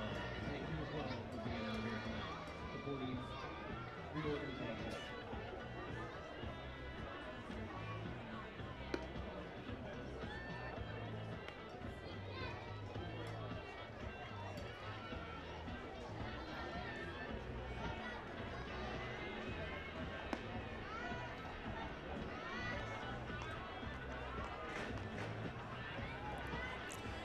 Ari Silva, who gets as long as he needs to loosen up, still loosening up as we welcome you back into Goss Stadium at Coleman Field on this beautiful Wednesday night. Nanaimo leading the Corvallis Knights 6-5 in the top of the 8th inning. The Night Owls have 2 outs and nobody on in the 8th, but Ari is inheriting a 3-0 count after Jake Brand left the game following the 2-0 pitch to run it to 3-0. Can go no further in speculation in terms of, what may have happened to Jake, but something evidently didn't feel quite right after that 2-0 pitch. The Knights trainer came out, Brooke Knight came out, pitching coach Bo Kearns came out, and it was determined that it would be wisest and best for Jake Brand himself to come out and be further evaluated. In fact, right now, probably with Caitlin, and then afterwards, and whether imaging and all of those things need to take place, they will, if indeed necessary. So Ari Silva inheriting a 3-0 count on the 9-hole hitter Caleb Ciola, ready to go now, and delivers a 3-0 pitch for a strike. 3-1, 2 outs, nobody on, 6-5 Nanaimo in the 8th. And the 3-1 pitch is ball 4. So, Ciola down to first. Carter Cathers is the scheduled hitter, has struck out, flied to center, singled to left, and flied to left. Ari Silva, left-hander for the Knights, an incoming freshman to Loyola Marymount University from McClatchley High School in the Sacramento area, 6'1", 195. To the plate, fastball misses to Carter Cathers. 1 ball and no strikes. The Knights have closed within a run after trailing 5-0, but had a really good opportunity to tie or take the lead in the bottom of the 7th. And after the long delay and an apparent ejection of Gorman Heimmuller, the pitching coach, the momentum seemed to be quashed. A high pop fly on the right side. First baseman Maverick Russell, a couple of steps to his right, makes the catch, and the inning is over. The Night Owls get a 2-out walk and nothing more. The Knights do hope to kind of keep some momentum rolling. From down 5-0, they pulled within a run, and in the bottom of the 8th inning, it'll be Maverick Russell, Xavier Rios, and Ian Draper. After 7.5, Nanaimo 6, the Knights 5, back in 90 on Joe Radio.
Musu Nonomaya, who did an excellent job to keep the Knights from tying or taking the lead in the bottom of the 7th, has a 6-5 lead for Nanaimo against the Knights in the bottom of the 8th, and he starts Maverick Russell with a strike. 0-1 the count. Musa ready, and the strike 1 pitch. Maverick takes low. 1 ball and 1 strike. Maverick with a good piece of hitting in the Knights' 3-run 6th, the sacrifice fly to the opposite field.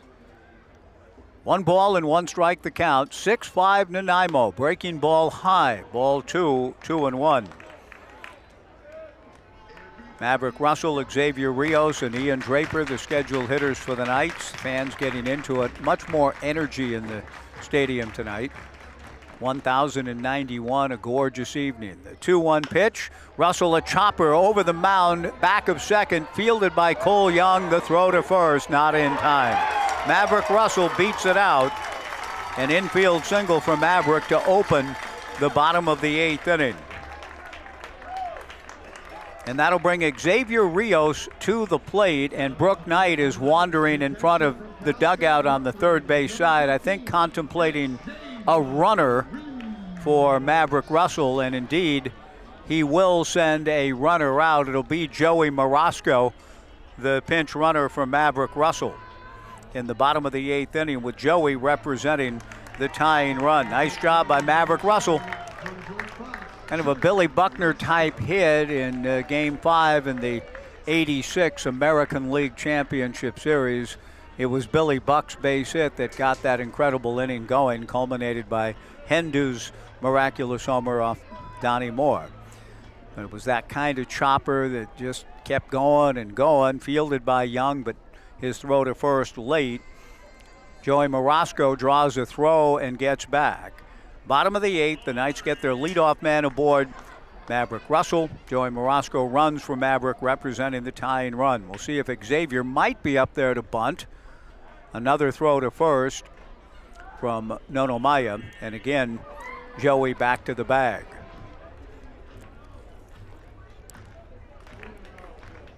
.65 Nanaimo, bottom of the 8th. Xavier does show bunt, takes the fastball from Musa, high and inside, ball 1, 1-0.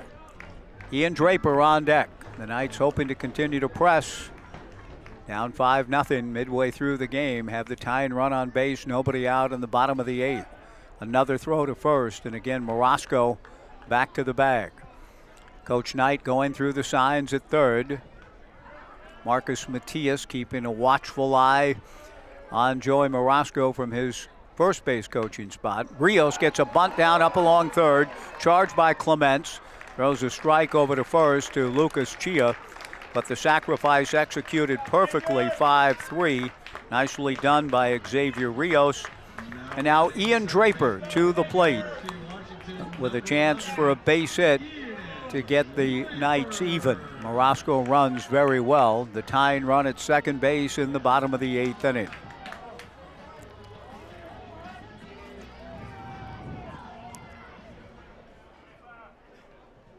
Musu Nonomaya, the 4th pitcher of the night, and all 3 of the relievers a tough act to follow. Jack Schroeder, 5 scoreless. The first pitch is in there for a strike to Ian Draper, who was singled to left, grounded to short, and lined out. Marasco, the tying run at second, 1 out, bottom of the 8th. The 0-1 pitch swung out and missed by Ian, and he's down in the count. No balls and 2 strikes. Draper out of Rogers High School in Puyallup.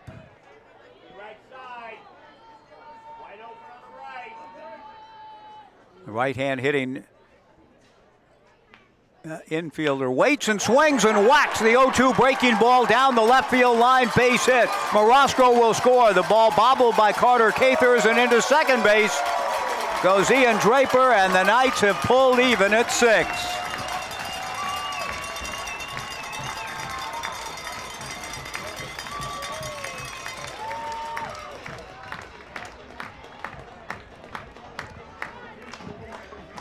Musu Nonomaya kind of hung an 0-2 breaking ball. Cody Andrzejczyk on his way out. The type of pitch that he wants to certainly not throw a strike on that hittable, and got the ball up and over the plate. And Ian Draper down in the count 0-2, ripped it down the left field line. The pinch runner, Joey Morosco, scored easily. And into second base goes Ian Draper, representing the go-ahead run in the bottom of the 8th inning. The Knights, who were down 5-0, have been scratching and clawing and have pulled even now at 6. A new pitcher coming in for the Night Owls out of the left field bullpen. We'll take a 90-second pitching change break. It's Nanaimo 6, the Knights 6. The go-ahead run at second with 1 out, bottom of the 8th, when we return in 90 on the Knights live stream and Joe Radio.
The Knights chase Musa Nonomiya, young man out of Tokyo and Hawaii Hilo. I think I was saying Nono Maya, my apologies. Musa Nonomiya leaves.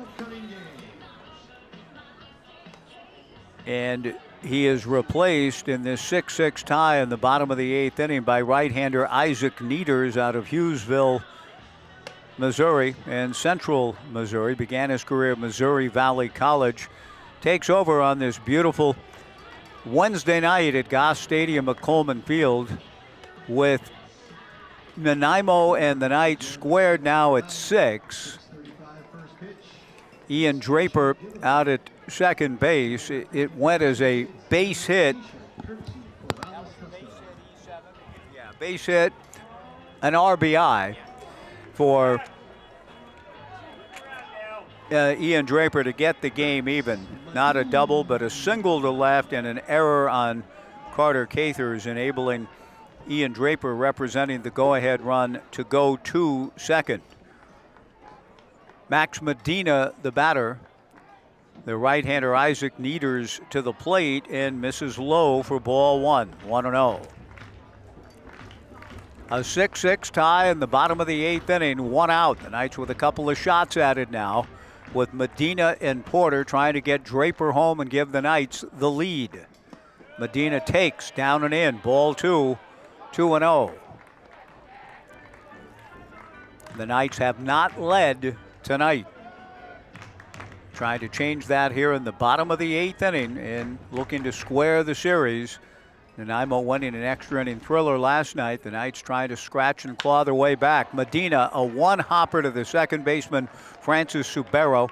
Slight step to his left. Subero fields and throws out Medina. 2 down. On the play, the go-ahead run, represented by Ian Draper, advances to third. And now Ethan Porter, the batter, with Ian Draper, the go-ahead run, 90 feet away. 6-6 tie, 2 outs, bottom of the 8th. Nieders from the stretch. Isaac delivers. Fastball. Good one. Knee high for a strike. 0-1 to Porter. Ethan is singled to right, struck out, flied to left, and doubled home a run to right center field. Looking for a base hit here and a lead for the first time tonight for the Knights. From the stretch, Isaac Nieder back to the plate. The 0-1 fastball is down. 1 ball and 1 strike the count.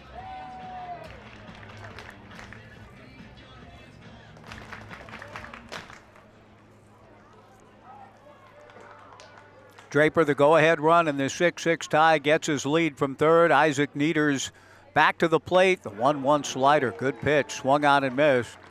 And the count 1-2.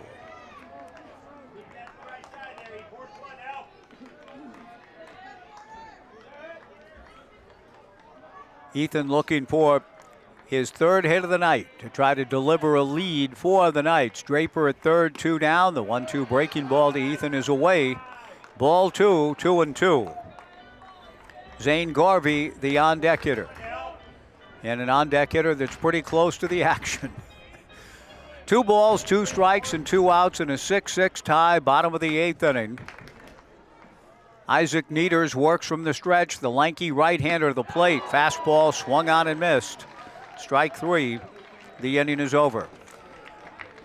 The Knights pull even but leave the go-ahead run 90 feet away. We go to the 9th. It's Nanaimo 6 and the Knights 6. Back in 90 on the Knights live stream and Joe Radio.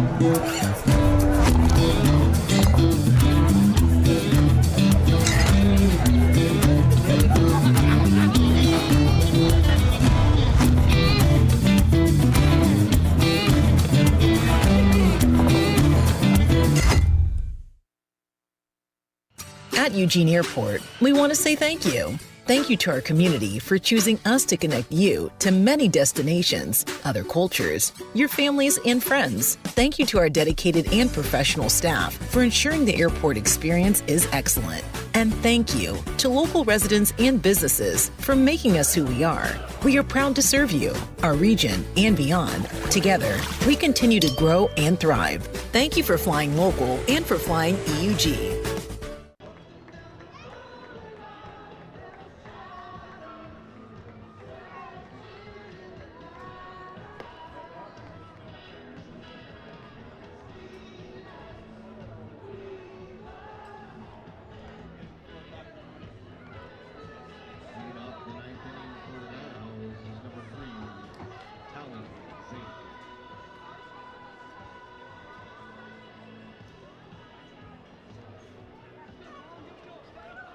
Top of the 9th inning, a 6-6 tie. Knights left-hander Ari Silva to the plate. Some defensive changes for the Knights. Ari's first pitch missing high to Talon Zink. 1 ball and no strikes in the 6-6 tie in the 9th. The 1-0 pitch from Ari Silva, down and away, ball 2, 2-0. Talon Zink, Ethan Reynolds, and Jacob Hayes, the scheduled hitters. Trey Swigert moves from third base to first base. The 2-0 pitch hit foul towards Urchin Alley to the right, off the facade of Dixon Rec and into the alley. 2 balls and a strike to Zink. Zane Garvey moves from right field to third base, and Joey Morosco, who ran for Maverick Russell, now in right field. The 2-1 pitch missing to Talon for ball 3. Zink walked back in the first inning, has since struck out, doubled home a run, a ground rule double, and struck out in the 7th. Nanaimo doing most of its damage in the 5th, the 4-run 5th to take a 5-0 lead.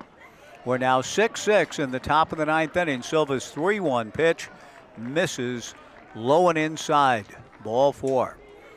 Ethan Reynolds is a slugger. I mean, he has made some impressive contact. The numbers indicate that he's done so all year. He certainly has tonight. He has walked, fly deep to left, had a deep sacrifice fly to left, and laced a single to center field. unlikely that Coach Andrzejczyk would ask him thus to bunt. Powerful hitter that Ethan is. The go-ahead run at first. Ethan's not bunting, swings at a change and doesn't get it. 0-1 the count, a 6-6 tie in the top of the 9th inning. Talon Zink, the go-ahead run at first. Ari Silva working with battery mate Xavier Rios. Trey Swigert now at first. Ian Draper at second. Archer Horn at short. Zane Garvey at third. Ethan Porter in left. Max Medina in center. Joey Morosco in right. The strike one pitch from Silva is swung on and missed. And the count 0-2.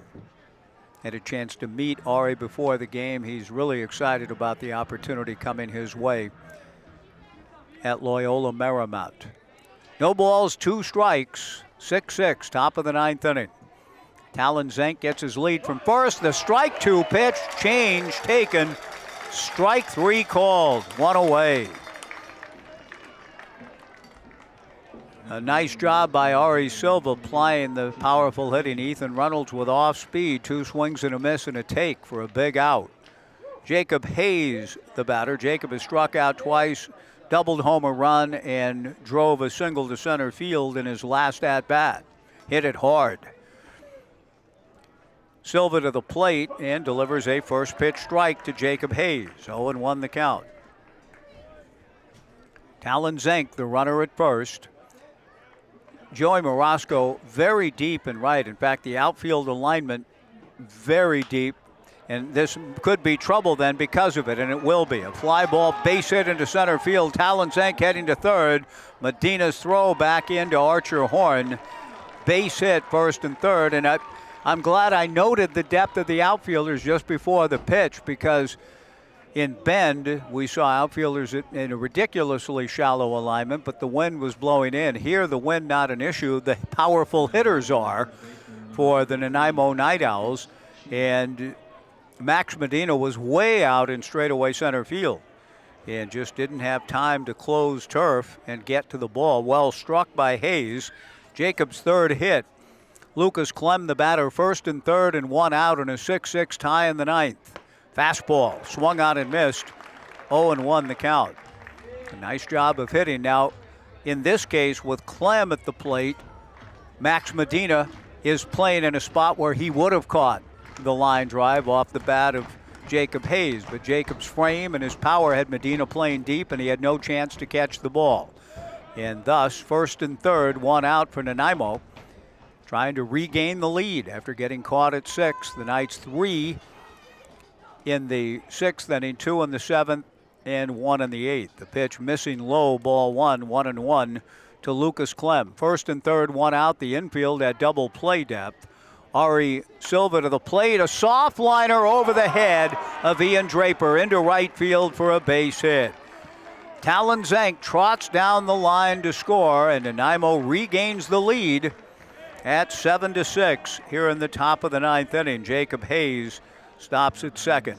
Nice piece of hitting by Lucas Clem, who picks up his 3rd run batted in his last 3 at-bats. A triple, a ground out, and now a base hit to right field.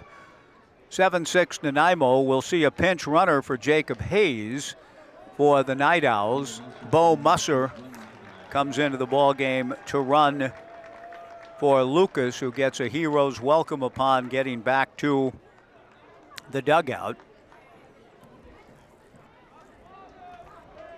Bo Musser running for Hayes here in the top of the 9th inning. And now very important for Ari Silva, and should Bo Kearns and Brooke Knight call on someone else to make sure the deficit doesn't grow. 7-6, top of the 9th. The Knights did an amazing job last night eradicating a 4-run deficit in the bottom of the 9th inning, then went on to lose. Anyhow, the pitch missing in the count 1-0 to Francis Subero. Left-on-left matchup with the southpaw Ari Silva throwing to Archer Horn at second, covering. Bo Musser, the pinch runner here in the 9th, gets back. Lucas Clem, his 3rd RBI of the night at first base. Bo Musser, the pinch runner, gets his lead from second. 7 runs, 10 hits for the Night Owls. 6 runs, 8 hits for the Knights in the 9th inning. Ari Silva from the stretch comes to the plate. Francis Subero takes a strike, and that evens the count at 1-1. Cole Young, the on-deck hitter. Nanaimo looking to win the series tonight, and they will have a lead going to the bottom of the 9th inning. It just depends on how big of one, with the left-hander Silva delivering a breaking ball that sweeps outside, ball 2, 2-1. When the Knights bat in the bottom of the 9th inning, Zane Garvey, Trey Schweigert, Archer Horn, good hitters each, due up. A throw to Archer Horn, not covering, with the left-hander turning and throwing to Archer. Two balls and one strike, thus the count, with a ball being charged on that throw to not a pickoff attempt by any means. The 2-1 fastball swung on and missed, and the count 2-2 to Francis Subero. 7-6 Nanaimo, top of the 9th inning. 2 balls, 2 strikes, 2 on, and 1 out. The left-hander Ari Silva ready, and he turns and disengages and doesn't make a throw, and now another ball called against Ari Silva. Ball 3. 3-2. 2 balls in this sequence called for delay of game, essentially, a violation of the pitch clock. The count goes to 3-2. 2 balls assessed in this at-bat. The 3-2 pitch, fastball foul back, and Ari with a count of 3 balls and 2 strikes.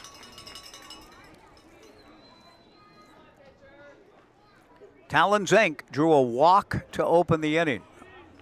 Certainly an ominous way to begin any frame. A leadoff walk, and that walk has already scored. Now Ari trying to keep it at 1. The runners go. The pitch is high. The ball glances off the mid of Xavier Rios, racing around, coming to the plate, and getting in safely, scoring on a wild pitch from second base is the pinch runner, Bo Musser, and Nanaimo leads it 8-6. Great base running by Bo. He's fast, and it was a nice move on the part of Cody Andrzejczuk to replace Jacob Hayes with the speedy Musser, and then a 3-2 count because of the pitch clock violation made it 3-2, allowed the runners to go. The pitch goes off Rios's mitt, and scoring from second base on ball 4 and a wild pitch, Bo Musser, and Nanaimo takes control of the game at 8-6. Brooke Knight on his way out to the mound. And the Knights, in, as I said, by their standards, extremely high standards, and a little bit of a rough patch these last several nights. They're still in it. They showed last night. They fought back from a 4-run deficit in the bottom of the 9th. Right now it's 2. They're going to bring in another arm, hoping to keep it at 2. We'll take a 2-minute pitching change break. 2 runs in the inning, 2 on, 1 out. 8-6 Nanaimo in the 9th, back in 2 on the Knights live stream and Joe Radio.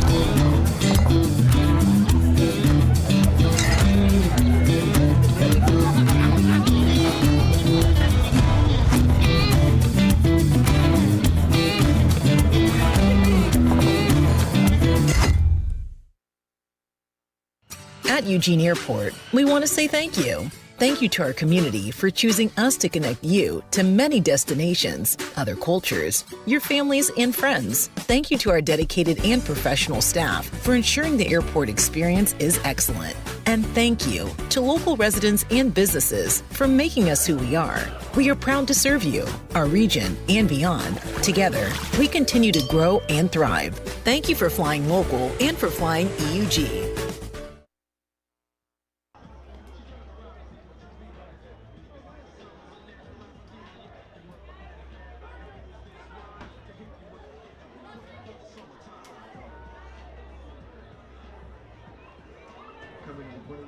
shortstop, number 38, Cole Young.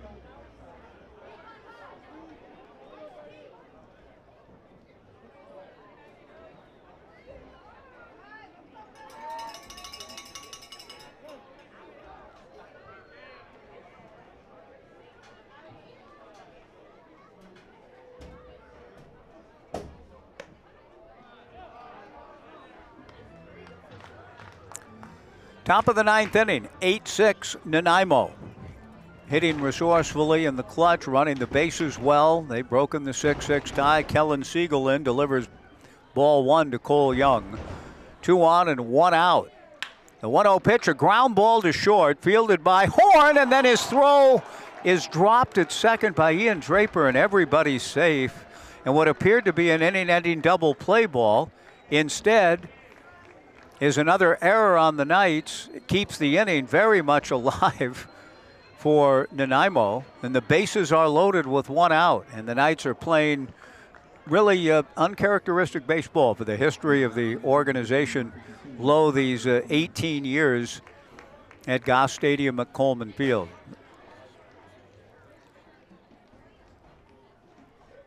The batter is, with the bases loaded, I'm not sure if they gave the error on the throw to Horn or to the second baseman, but either way, I think it'll probably go against Horn, slightly pulling second baseman Ian Draper off the bag. 0-1 the count, meanwhile, to Clements. The 0-1 pitch off the facade of the McGrath family press box and down into the Jack Riley concourse. The count goes to no balls and 2 strikes to Tyler Clements. Now, certainly the Knights would have gotten 1 out in the inning on the force play. Whether Draper would have been able to turn and get the double play, I'm not sure. Ball was not hit that hard.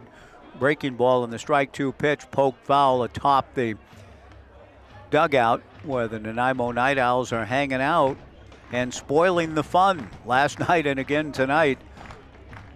Up 8-6 with the bases loaded in the top of the ninth inning. 1 out. Kellen Siegel, strike 2 pitch, swung on and fouled at the plate, and that got a piece of the right hand, I think, of Xavier Rios, the Knights catcher, who comes a few steps out of the box, and home plate umpire J.T. Rentschler summons Caitlin, the Knights trainer, to come out and take a look at that right hand of Xavier Rios. Brooke Knight is also there. Brooke, a former catcher himself, knows of the pains and travails of what it means to don the tools of ignorance and deal with that most demanding and physical and painful of positions. Brooke looking at Xavier's right hand, as is Caitlin, the team trainer, to see whether or not any sort of bandaging or further ministrations need to take place for Xavier to play on.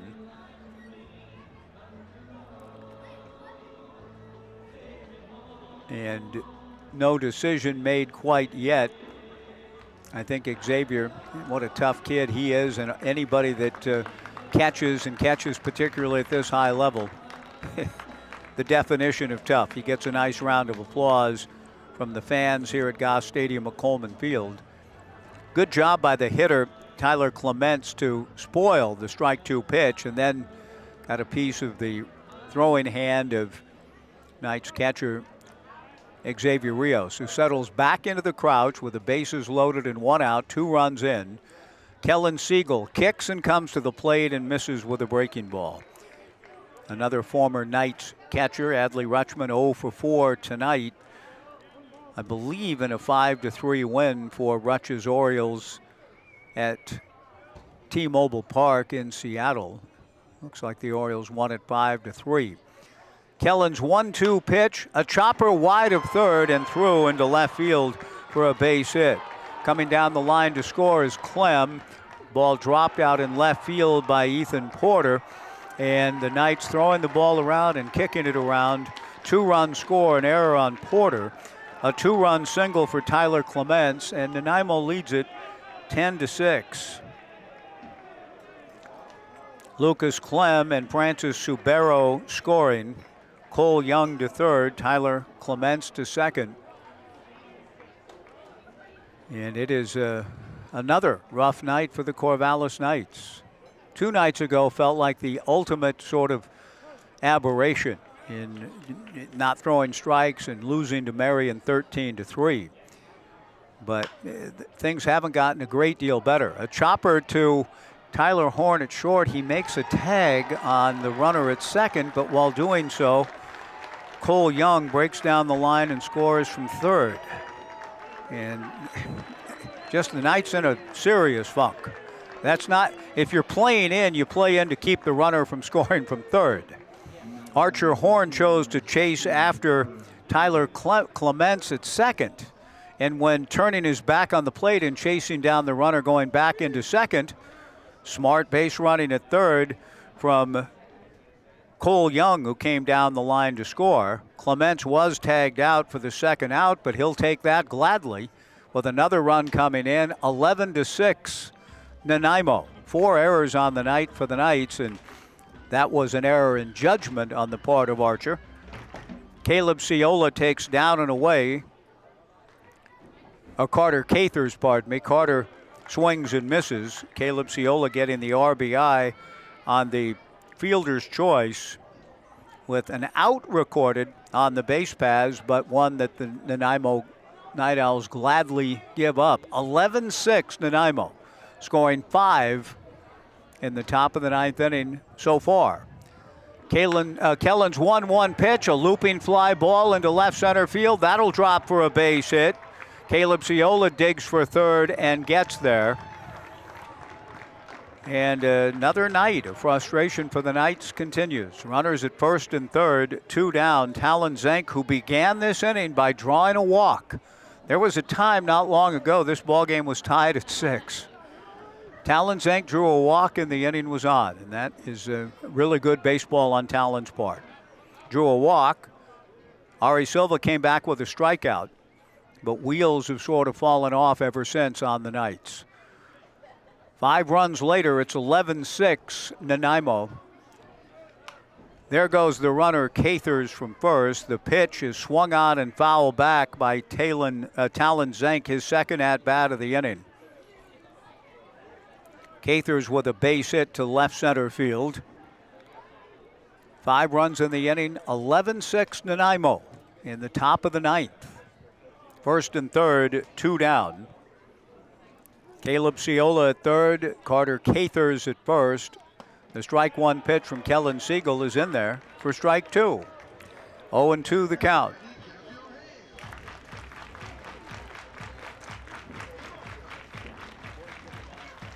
Now the Knights mustered 4 runs in the bottom of the 9th last night. They're going to need at least 5 tonight. That's a tall order, 2 nights in a row to be sure.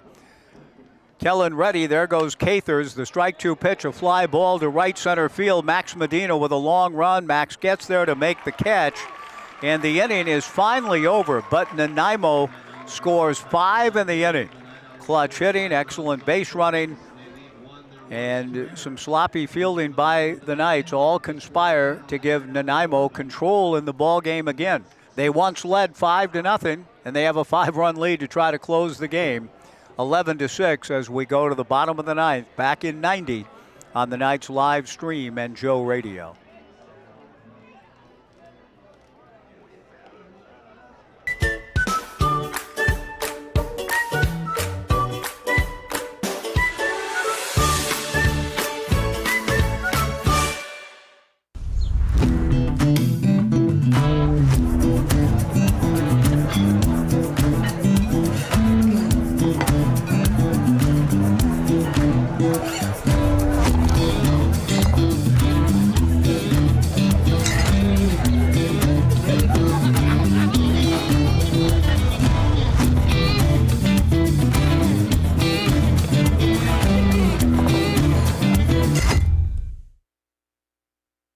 At Eugene Airport, we want to say thank you. Thank you to our community for choosing us to connect you to many destinations, other cultures, your families, and friends. Thank you to our dedicated and professional staff for ensuring the airport experience is excellent.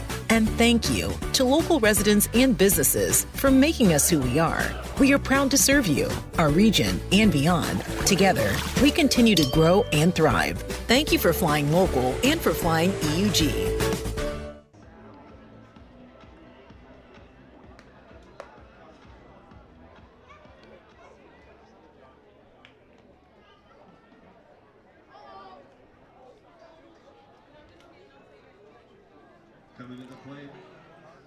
to start the inning for the Knights. Bottom of the ninth inning.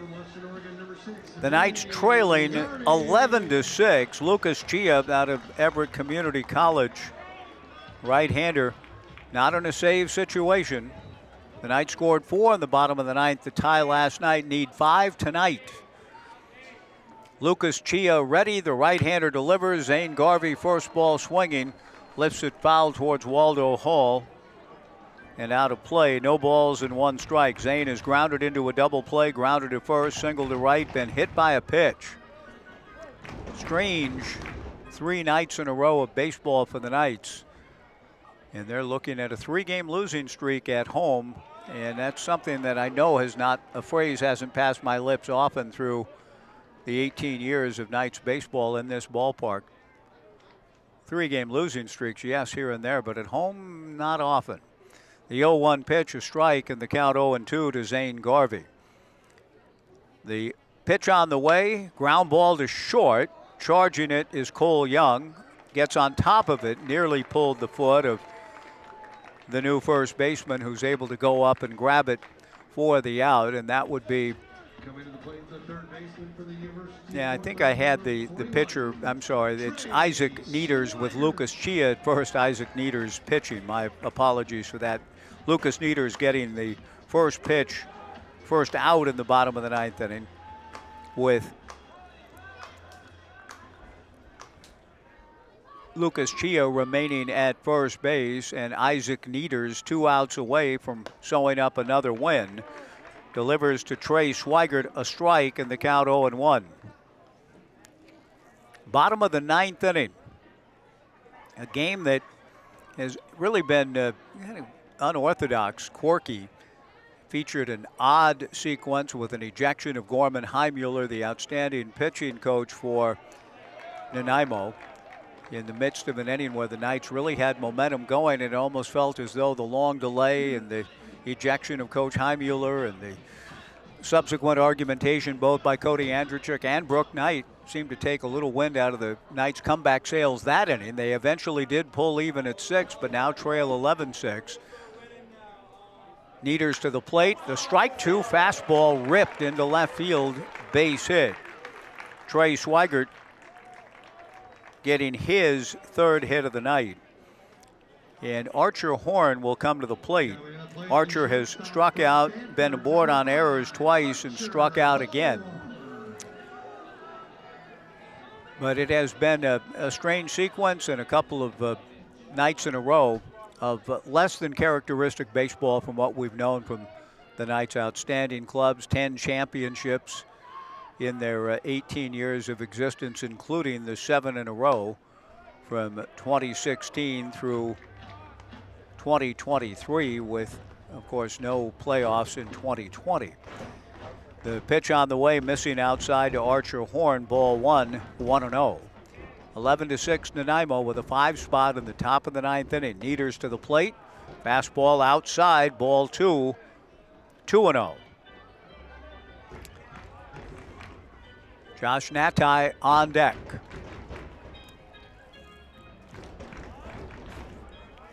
A long time ago tonight, Archer's teammate to be at Stanford, Bryce Hill, threw 3 effective scoreless innings. Scoreless from the earned run standpoint, an unearned run, which unfortunately was a sign of things to come for the Knights. An unearned run in the second for Nanaimo. Otherwise, 5 strikeouts for Bryce Hill in his Corvallis Knights debut, with the run unearned through 3. Archer Horn takes a 2-1 pitch in there for a strike. 2-2 the count to Archer. Trey Swigert at first. I'm surprised that he's being held on, but he is. Lucas Chia holding him on with a left-hand hitting Archer Horn at the plate, and a 5-run lead in the bottom of the ninth inning for Nanaimo. The pitch to Archer outside, ball 3, 3-2.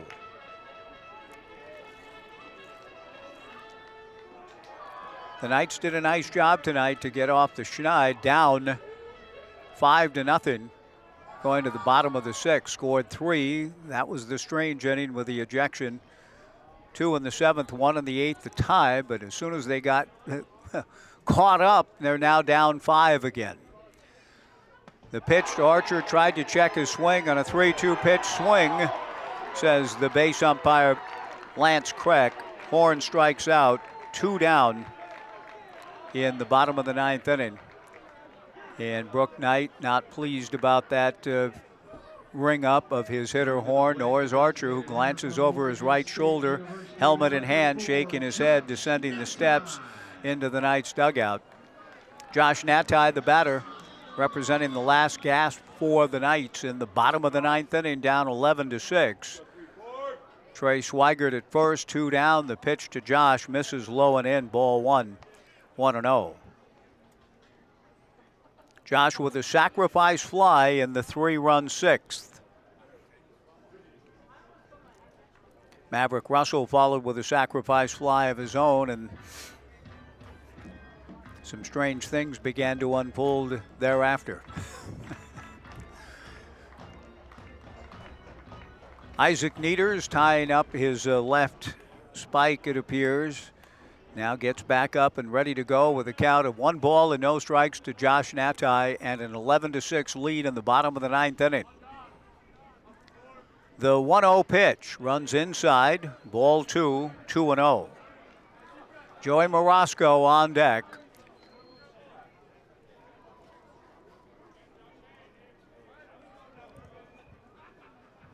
Two and 0 the count. The right-hander Isaac Nieders from the stretch. And the 2-0 pitch, a ground ball slowly to short. Cole Young juggles, throws to first, not in time. So a game that's been a little bit on the rough-hewn side for both teams. And I think it's fitting that instead of the game being over, which it should have been on that play, Cole Young is charged with an error. He had a play at second, but he never was able to come up with a clean handle in time to get Swigert. Josh Natai is aboard on the error at short by Cole Young. 11 runs, 12 hits, 4 errors for Nanaimo. 6 runs, 9 hits, 4 errors for the Knights. Joey Morosco, the batter, getting his first at-bat of the night with 2 on and 2 out. The Knights trailing 11-6. Joey Morosco takes a strike. 0-1 the count.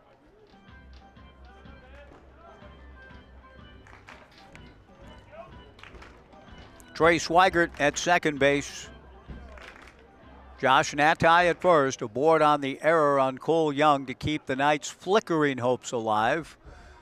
The fastball in there for a strike to Joey Morosco, and the Knights are down to their final strike. 0-2 the count.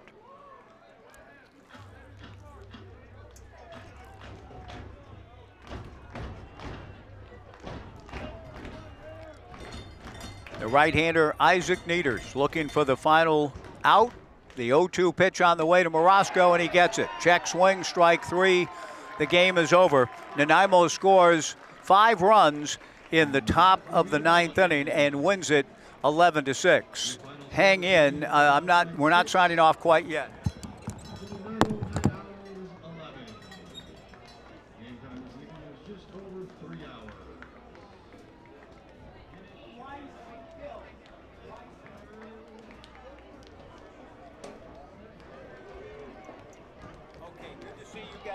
Nice to meet you. So the Knights fall in Game 2 of the series, and thus Nanaimo has won the series. Congratulations to the Night Owls making the long journey from East Vancouver Island. Brooke Knight is talking things over with Gorman Heimuller and Cody Andrzejczyk about all the strange things that unfolded during the course of the game. In the end, Nanaimo did all the things well again, just as they did last night in winning in extra innings and breaking a 6-6 tie in the top of the 9th inning with a 5 spot to win Game 2 11-6. Brooke is still talking with Gorman Heimuller and Cody Andrzejczyk. What about? I know not, but I hope to find out tomorrow and report back in the series finale, which will get underway at 6:35. We'll be on the air at 6:20. I hope to have a conversation with Bryce Hill, who made his Corvallis Knights debut tonight. But Brooke still talking things over with the coaching staff for the Nanaimo Night Owls, which is an unusual scene at the end of games. The Knights players have gathered out in shallow left field, waiting on Brooke to come for the post-game visit which was fairly lengthy last night, and to the point about, hey guys, we got to sharpen up, we got to tighten some things up, we got to get better. And it'll be a similar kind of message tonight, because it was not clean baseball, the type of baseball we have been spoiled by and grown accustomed to through all the years here at Goss Stadium at Coleman Field. But tonight had some really interesting histrionics to it, and I can tell that it's an amicable conversation going on with Cody and Brooke Knight and Coach Heimuller, with Cody kind of patting Brooke on Brooke's right shoulder, and the two coaches shake hands, and another pat on the back from Cody to Brooke, and Brooke now trots out to visit with his team. But that was an interesting conversation, to be sure. Gorman Heimuller was ejected from the game, and the Nanaimo Night Owl players on their feet right behind first base, giving Coach Heimuller a standing ovation. Gorman is greeted by the victorious Night Owls in very exuberant fashion, and well-deserved. And Gorman addresses the team now himself. And they are celebrating Gorman's 50 years in baseball. And this is a memorable win in that respect, in the 50th year that Gorman has been giving so much of himself to the great game of baseball, and doing so with the Nanaimo Night Owls. A great win for Nanaimo. They've won the series. They will look for a sweep tomorrow. The Knights hope to get back on track. We hope you'll join us. We'll be on the air at 6:20. The first 250 fans tomorrow will receive new 2026 Corvallis Knights t-shirts. Remember, the Dash for Cash Friday night and the drone show spectacular Saturday. For the whole crew tonight, as Nanaimo breaks huddle, and a big hug from Coach Heimuller with somebody in that group down there. It's a sweet scene for them, for Everett Barty, Brian Thomas, Quinn Stoffaker, Brendan Brucker, and Dale Hummel. This is Mike Parker thanking you for joining us. Again, in a strange one, but in the end, a good one for the visitors from Nanaimo. It's the Night Owls 11, the Knights 6. See you tomorrow right back here on the Knights live stream and Joe Radio. So